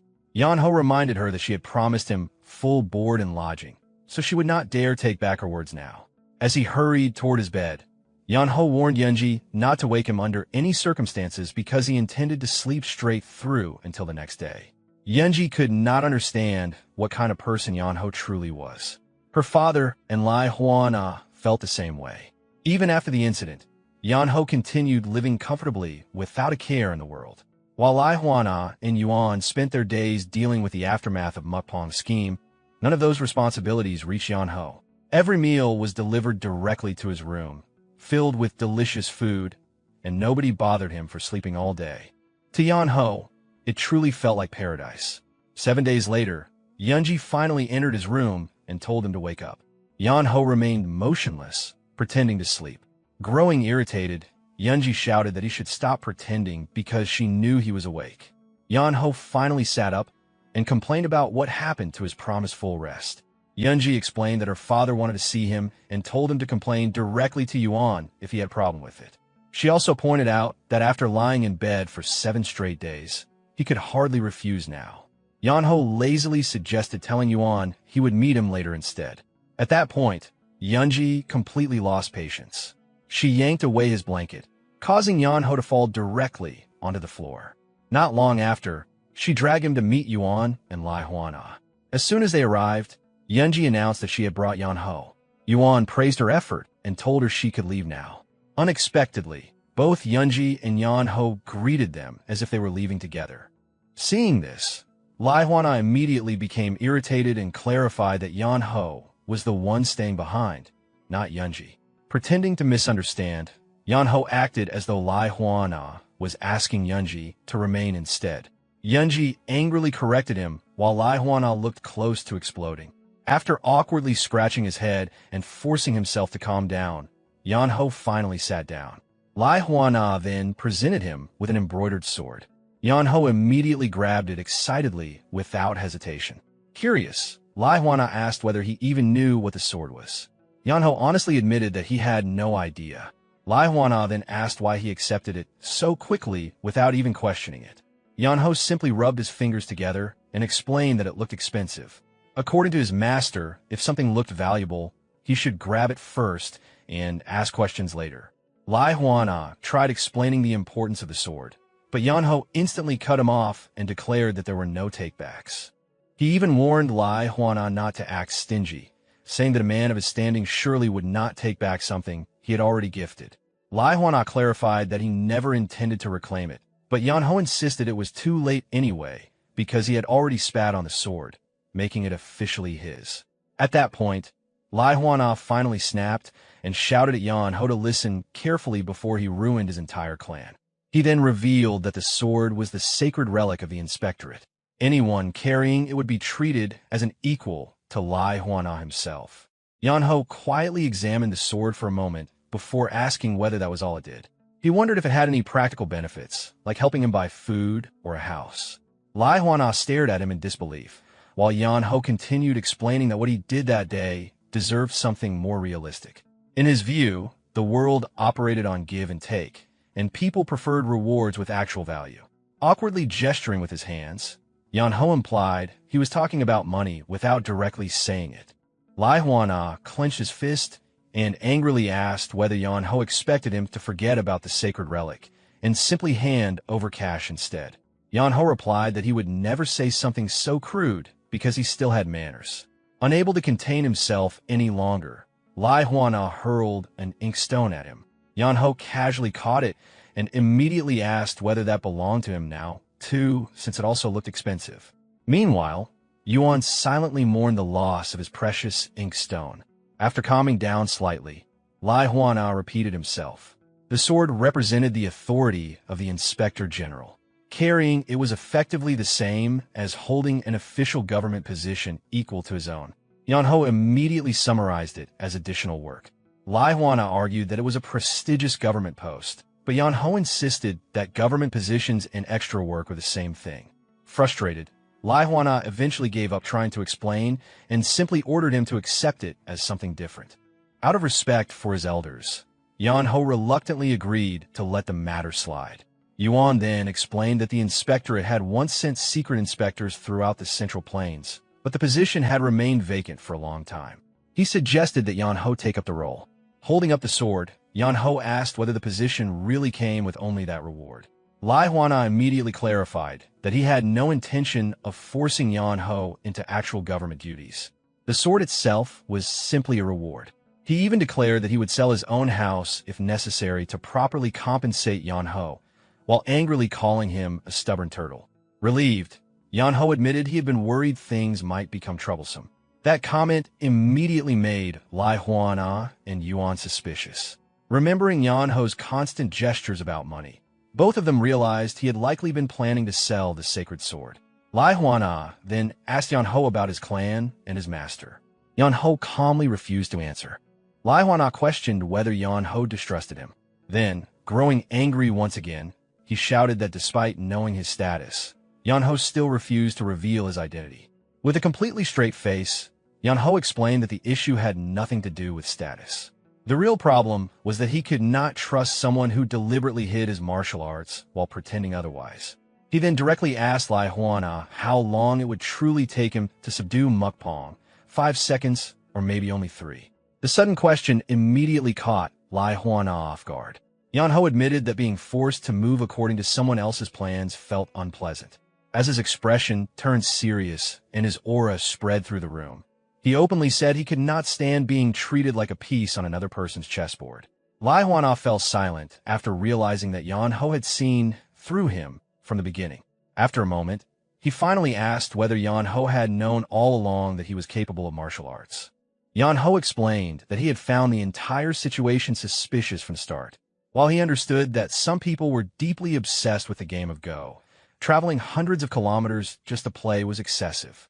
Too many influential people had gathered there under the excuse of playing Go, making it obvious that something else was happening behind the scenes.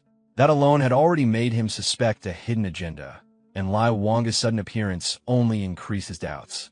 Then Mukpong appeared, and the situation escalated completely. At that moment, Yan Ho realized he had to decide which side he would stand on. Lai Huana asked whether helping them had not been the obvious choice from the beginning. However, Yan Ho seriously admitted that Mukpong's accusations had actually sounded more believable at first.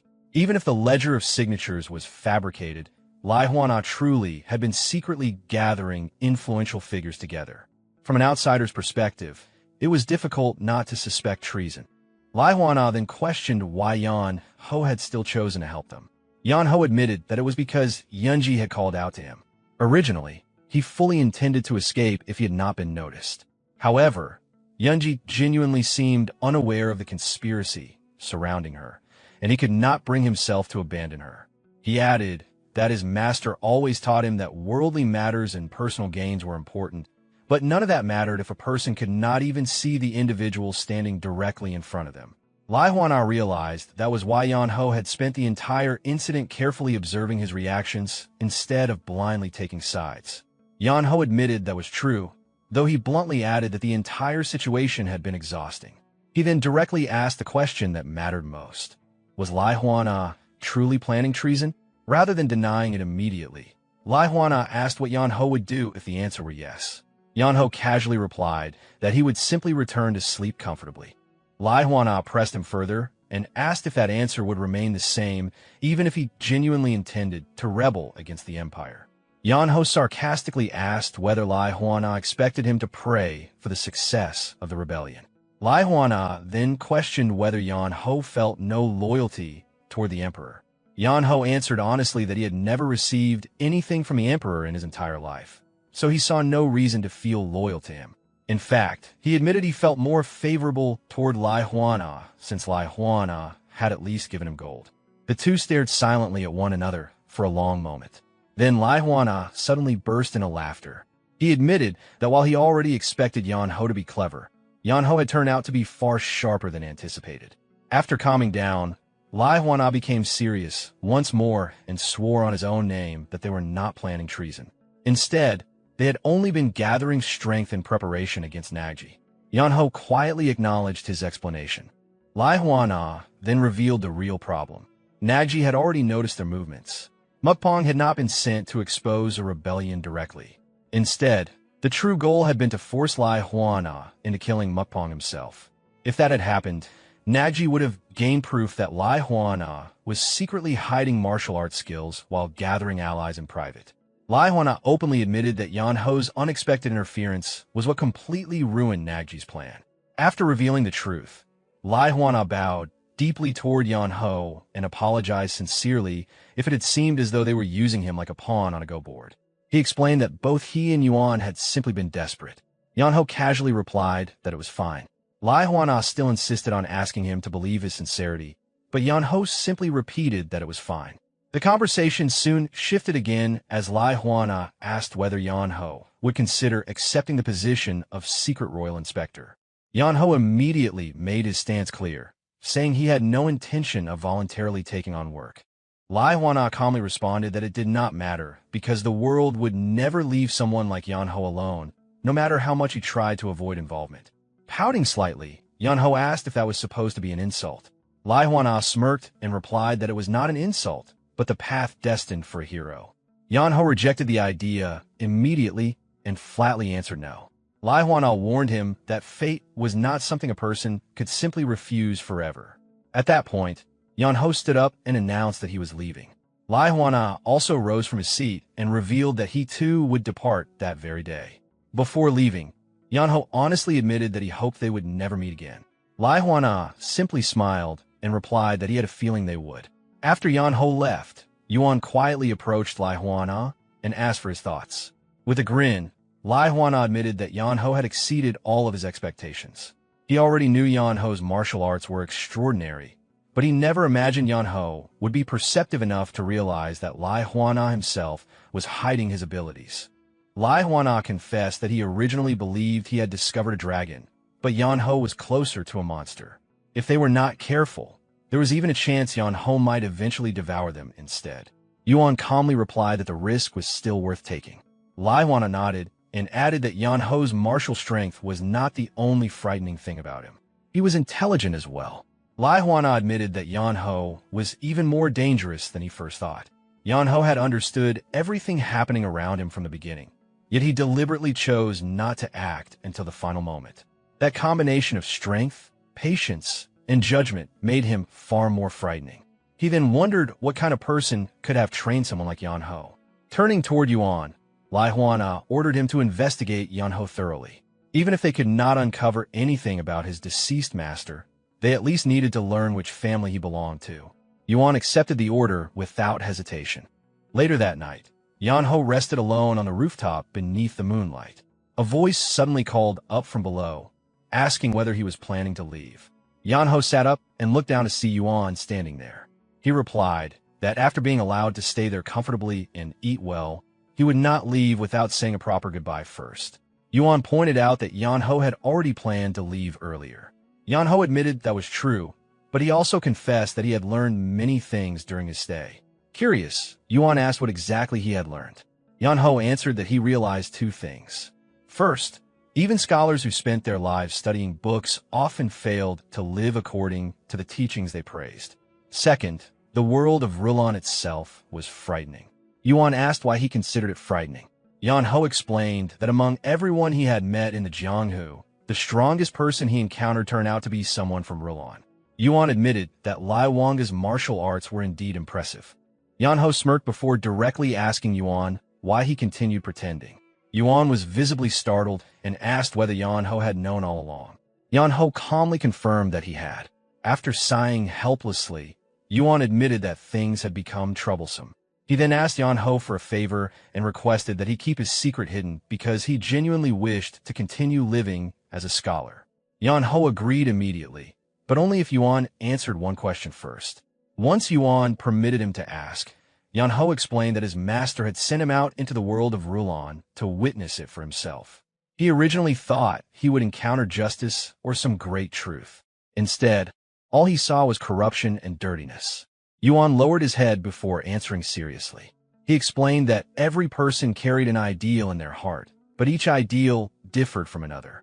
Once those ideals collided, people realized they had to surpass reality itself to achieve them. Everyone understood that worldly attachments should be severed, yet untangling those bonds naturally took far too long. Many people eventually lost patience and searched for shortcuts instead, attempting to cut through the knot entirely. That path created arrogant individuals with corrupted hearts, people willing to sacrifice their own lives or even abandon those close to them for their ambitions. Yan-ho then asked whether the entire world was truly like that. Yuan admitted that the imperial palace was even worse in certain ways, though he doubted the rest of the world was much better. Looking up at the sky, Yan-ho confessed that he still did not understand what his master truly wanted him to see. The world moved far too quickly for someone as lazy as him to fully grasp. Yuan reassured him that there was nothing wrong with that. He explained that if the world moved quickly, Yan-ho could simply follow it slowly. Those who rushed ahead might learn many things, but people who moved slowly often noticed details others overlooked. There was no need to force himself to understand everything immediately. He only needed to continue walking at his own pace and see the world with his own eyes. Eventually, the world itself would show him the answer he was searching for. Hearing those words, Yan-ho's eyes widened slightly.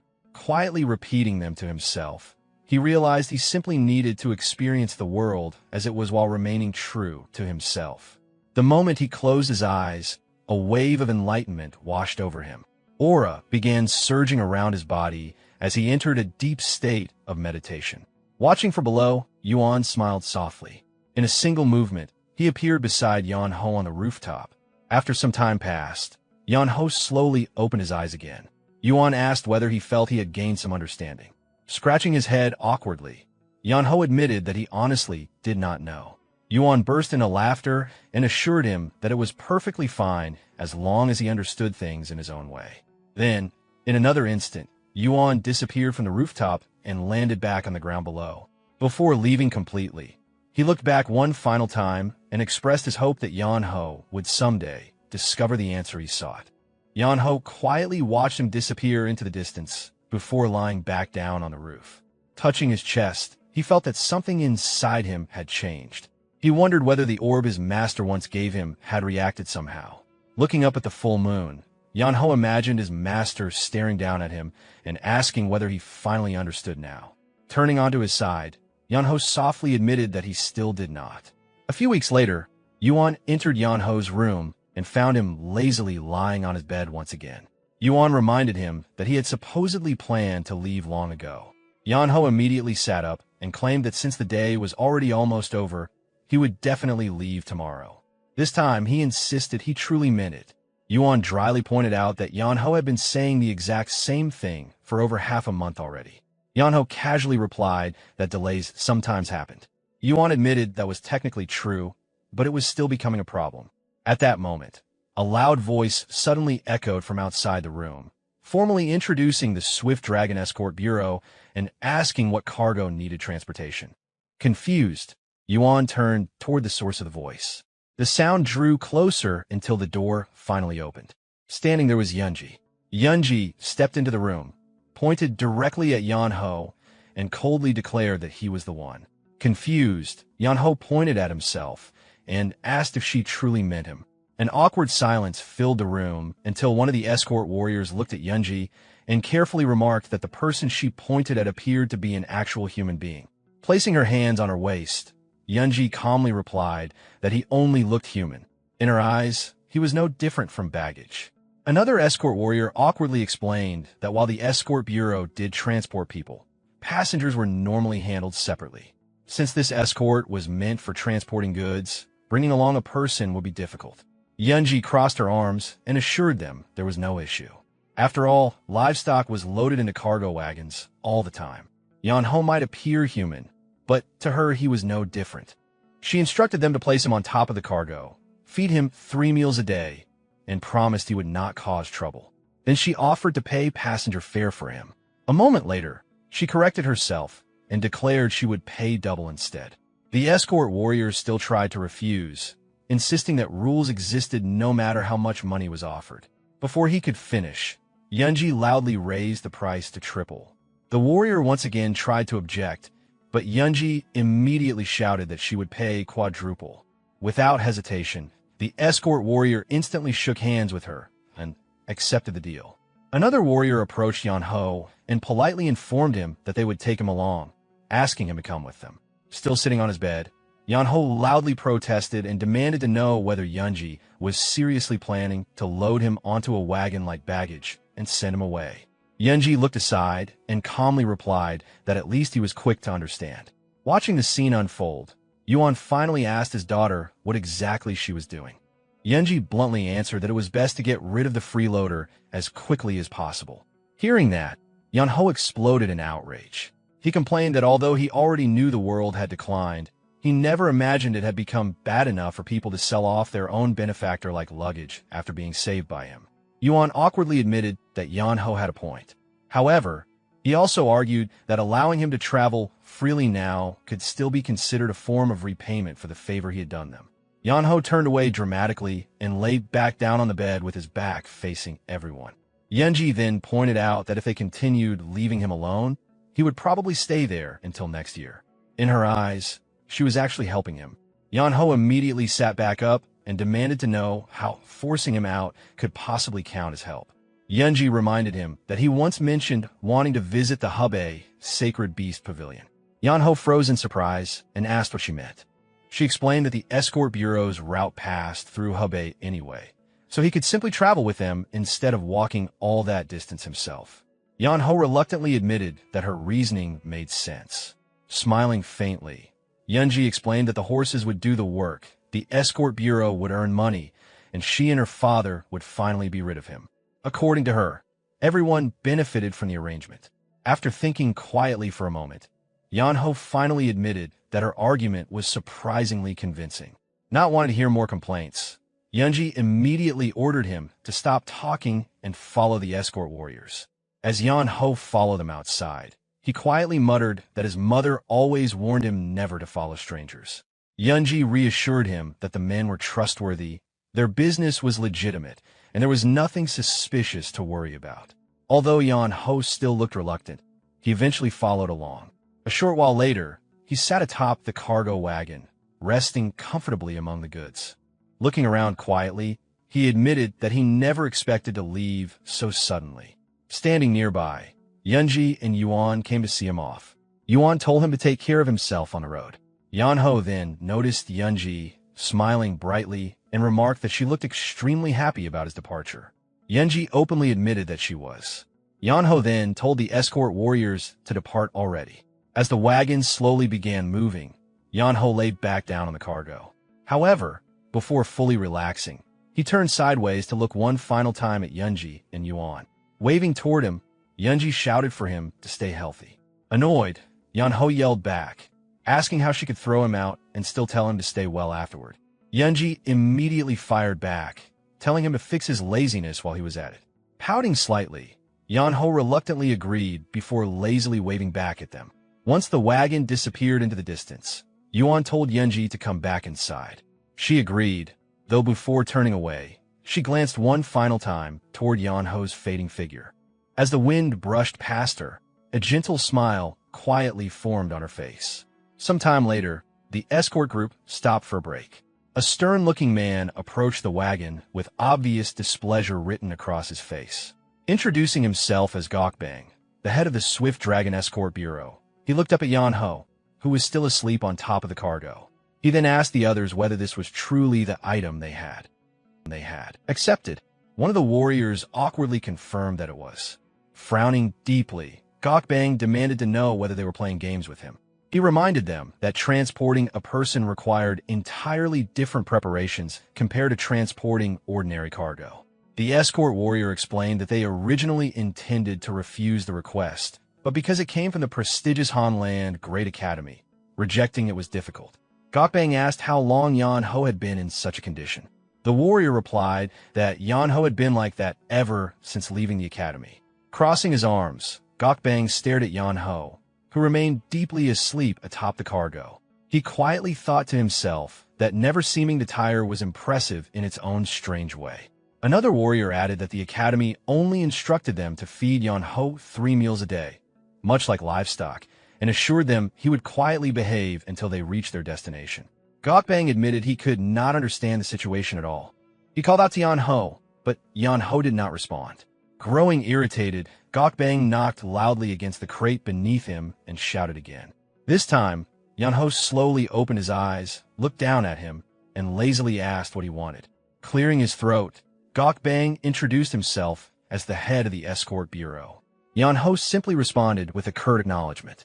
Gokbang then explained that escort bureaus existed to transport goods, not serve passengers. If Yan Ho insisted on traveling with them, the journey would likely be uncomfortable. He asked whether Yan Ho was still willing to continue. Yan Ho calmly answered that there was nothing to worry about since he was apparently registered as cargo rather than a person anyway. Although Gokbang warned him again that the trip would not be pleasant, Yan Ho casually replied that he could endure it. If all he needed to do was lie there quietly until they arrived, then it sounded worthwhile to him. Amused by the response, Gokbang remarked that Yan Ho was unexpectedly optimistic. He then ordered the escort group to continue moving. Yan Ho lazily waved at him and said he would leave himself in their care. 5 days passed after departing from the Hanland Great Academy. One morning, Yan Ho woke up atop the wagon, stretched his body, and let out a long yawn. He muttered that his current situation was unbearable. Whenever he stayed awake, he felt bored to death, but whenever he slept, his fraudulent master appeared in his dreams to torment him. Cursing the dream lotus arts, Yan Ho wondered how long this strange suffering would continue. He even worried that it might last for the rest of his life. Eventually, he gave up thinking about it, muttered that he no longer cared, and lay back down again. At the front of the convoy, Gokbang suddenly noticed movement within the bushes ahead and immediately ordered everyone to stop. Raising his voice, he formally introduced himself and requested whoever was hiding there to reveal themselves. Yan Ho slightly lifted his head, glanced toward the bushes, and casually commented that it was probably bandits. Meanwhile, Gokbang's expression became tense. He quietly realized that the situation was dangerous. If the hidden figures continued delaying instead of revealing themselves, it meant they were either incompetent amateurs or extremely dangerous opponents. If they were merely inexperienced bandits, then the group was fortunate. However, the fact that he could not sense a single presence from the bushes suggested otherwise. Slowly drawing his sword halfway from its sheath, Gokbang loudly warned that if they refused to reveal themselves, he would consider it a direct attack on the escort bureau. The entire area fell silent as everyone stared toward the thicket. After several tense moments, the bushes finally rustled and a broad-shouldered man stepped out. The escort warriors immediately drew their weapons, but the man calmly placed his sword on the ground, bowed respectfully, and introduced himself as Paying Dog of the Hubei Peng clan. The moment Gokbang recognized the clan name, he returned the bow and asked why someone from the Peng clan was traveling through such a place. Picking up his sword again while clutching his stomach, Paying Dog explained that enemies were pursuing him. He admitted he could not escape them alone and desperately requested the escort bureau's help. He further warned that the matter could eventually grow into a crisis affecting the entire martial world. Meanwhile, Yan Ho simply watched the scene silently from atop the wagon. Much later in the future, the Divine Mad Dog would recount this moment to a historian. He described it as his first meeting with Paying Dog, the same man who once turned the historian away from his gates. At the time, neither of them realized that this encounter would eventually drag them both into a river of misfortune. Gokbang silently thought about the reputation of the Hubei Peng clan. People from that clan were famous for acting with their muscles before their brains, yet their sense of honor and chivalry was unmatched anywhere in the martial world. After thinking briefly, Gokbang agreed to help. He quickly instructed Paying Dog to hide inside one of the barrels before the pursuers arrived. Paying Dog immediately agreed and climbed inside, though a sly smile briefly crossed his face as he hid. Yan Ho, who had nearly fallen asleep again, was stirred awake by the movement. Opening the barrel slightly, Gokbang quietly warned Paying Dog to remain completely silent. From inside, Paying Dog thanked him sincerely and promised that if they survived this safely, everyone involved would be properly rewarded. Yan Ho lazily replied that rewards were meaningless if people ended up dead. Paying Dog was momentarily caught off guard. Yan Ho bluntly pointed out that Paying Dog was dragging innocent people into danger. According to him, anyone with even a small amount of conscience would have simply walked away instead of involving strangers. After saying that, Yan Ho casually declared that he was going back to sleep. From inside the barrel, Paying Dog quietly answered that he understood. As the wagon continued down the mountain path, Gokbang quietly thought that they were almost at the bottom. Fortunately, nobody seemed to be searching for Paying Dog yet. For a moment, he wondered if they had successfully slipped through unnoticed. Suddenly, a loud voice shouted for them to stop. The convoy came to an abrupt halt as men in green robes appeared from all directions, surrounding the escort group completely. The leader of the Green Forest Bandits stepped forward and pressed his sword against Gokbang's throat.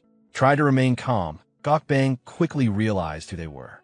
He respectfully introduced himself as the head of the Swift Dragon Escort Bureau and greeted the members of Green Forest politely. The squad leader immediately asked whether they had seen a young man dressed in red. Gokbang calmly replied that they had not encountered anyone matching that description. The bandit leader narrowed his eyes and warned that lying would only bring misfortune upon them. Gokbang insisted there was no reason for the Escort Bureau to lie. The Swift Dragon Escort Bureau had maintained good relations with Green Forest for years, so there was no reason to hide a stranger and create unnecessary hostility. The squad leader's attention then shifted toward Yan Ho, who was still lying asleep atop the wagon. He demanded to know who that person was. After hesitating briefly, Gokbang awkwardly explained that Yan Ho was a special passenger. One of the bandits questioned what exactly that meant. Leaning closer, Gokbang quietly explained that Yan Ho was someone with a weak body and unstable mind who was being escorted elsewhere. According to him, there was no reason for Green Forest to concern themselves with such a person. The squad leader stared at him suspiciously and asked whether he was implying that Green Forest had no reason to make enemies out of the Escort Bureau. Gokbang quickly agreed. However, the squad leader coldly replied that the problem had already begun because of the man lying on the wagon. He pointed out that he specifically asked whether they had seen someone wearing red clothing. At that moment, Yanho slowly sat up, removed his outer robe, and revealed the red clothing underneath. Calmly, he remarked that he had not seen anyone dressed in red. Gokbang immediately broke into a cold sweat, wondering if Yanho was seriously making jokes at a time like this. The Green Forest Squad leader pressed his blade harder against Gokbang's throat and asked whether they were trying to play games with him. Inside, Gokbang panicked, fearing the bandits might already know Paying Dog was hiding there. The squad leader then calmly announced that if nobody spoke honestly, they would begin killing people one by one. Eventually, someone would reveal the truth before too many corpses piled up. Hearing that, Gokbang immediately protested. Ignoring him, the squad leader pointed at one of the escort warriors and demanded to know whether he had seen the man in red. Terrified, the warrior stammered nervously before insisting that he had not. The squad leader coldly replied that death would answer in his place instead. As the blade swung downward, the escort warrior screamed in terror. At the very last moment, Gokbang grabbed the squad leader's arm and stopped the strike. Cursing under his breath, he admitted that the man they sought truly was there. The escort warriors and Green Forest bandits alike stared at him in shock. Meanwhile, Yanho slowly sat upright atop the wagon. The squad leader asked what Gokbang had just said. Yanho calmly answered for him. He confirmed that the man they were searching for was indeed there. Then, without hesitation, Yanho kicked open the barrel hiding Paying Dog. Telling him he had been caught already, Yanho casually ordered him to come out. Gokbang shouted in shock, demanding to know what Yanho thought he was doing. Yanho simply replied that enough was enough. According to him, there was nothing more foolish than risking one's life for another person. He then looked toward the barrel and asked whether Paying Dog intended to remain hidden until everyone around him died first. After a moment of silence, the lid slowly opened. Paying Dog stepped out from inside. The Green Forest Squad leader mocked him, saying that if he had continued fleeing, he might still have had a tiny chance of survival. Instead, he foolishly revealed himself. Paying Dog answered that if he had not stepped forward, everyone else there would already be dead. The squad leader scoffed and asked whether he was trying to play the role of some righteous hero. Paying Dog loudly declared that although he might not be a hero, he was not the kind of coward who would watch innocent people die while protecting himself. He then turned toward Gokbang and thanked him sincerely for helping him up to this point. However, he admitted that he would now handle the matter himself since the enemy's target was him alone. According to Paying Dog, once he stepped away, the Swift Dragon Escort Bureau should no longer be in danger. Gokbang looked worried, but Paying Dog reassured him that he would manage somehow. In truth, he admitted escaping Green Forest had always been nearly impossible anyway. After hesitating briefly, Gokbang finally wished him luck and prepared to depart with his men. Just then, Yanho suddenly stopped them. He calmly stated that they could not leave yet. Confused, Gokbang asked what he meant. Yanho sighed and asked how the escort leader could be so oblivious. He pointed out that even Green Forest would hesitate before openly making enemies of the Hubei Peng clan. If Paying Dog died there, and the escort bureau survived to spread the story, the entire Peng clan would draw their swords and sweep through the mountains in revenge. At that point, Yanho bluntly concluded that Green Forest would rather kill everyone present than allow witnesses to survive. The Green Forest Squad leader slowly realized that Yanho's words were correct. After a moment of silence, he admitted it openly. Gokbang also acknowledged that he had not considered the situation from that perspective, though the logic made sense. Hearing that, Yanho looked at him smugly and asked whether he truly failed to think that far ahead. Furious, Gokbang shouted at him and declared that he would fix the situation himself since the entire mess began because of his decision. Watching him, Yanho thought the man was ridiculous. Gokbang had dragged everyone into danger by accepting Paying Dog in the first place. Yet now he acted as though he was nobly taking responsibility. To Yanho, it was like pushing someone off a cliff and then throwing them a rope afterward while demanding credit for saving them. Paying Dog then faced the Green Forest Squad leader and asked whether they truly intended to kill everyone there. The squad leader coldly replied that he had no intention of repeating himself twice. Immediately afterward, he ordered all the Green Forest bandits to attack. The battlefield instantly descended into chaos. As swords clashed, the squad leader warned Paying Dog not to blame him if he died there. Their blades collided violently, sparks scattering into the air. While fighting, Paying Dog bitterly realized how naive he had been. The martial world was far larger and more dangerous than he imagined. Ever since people started praising him as a promising young talent, arrogance had slowly settled into his heart like poison. Now, because of his mistakes, innocent people were being dragged into danger alongside him. Filled with regret, Paying Dog apologized inwardly to everyone around him. The Green Forest Squad leader then swung his sword with full force, declaring that everything would end there. Just as the attack was about to land, a streak of blue light suddenly shot across the battlefield. The squad leader's strike was blocked instantly, and the overwhelming impact threw him backward while knocking the weapon from his hand. The surrounding Green Forest members stared in shock. Breathing heavily, Paying Dog looked around in confusion. Meanwhile, from atop the cargo wagon, Yanho casually watched everything unfold. With a lazy expression, he muttered that the entire situation was ridiculous while faint blue aura gathered around his hands.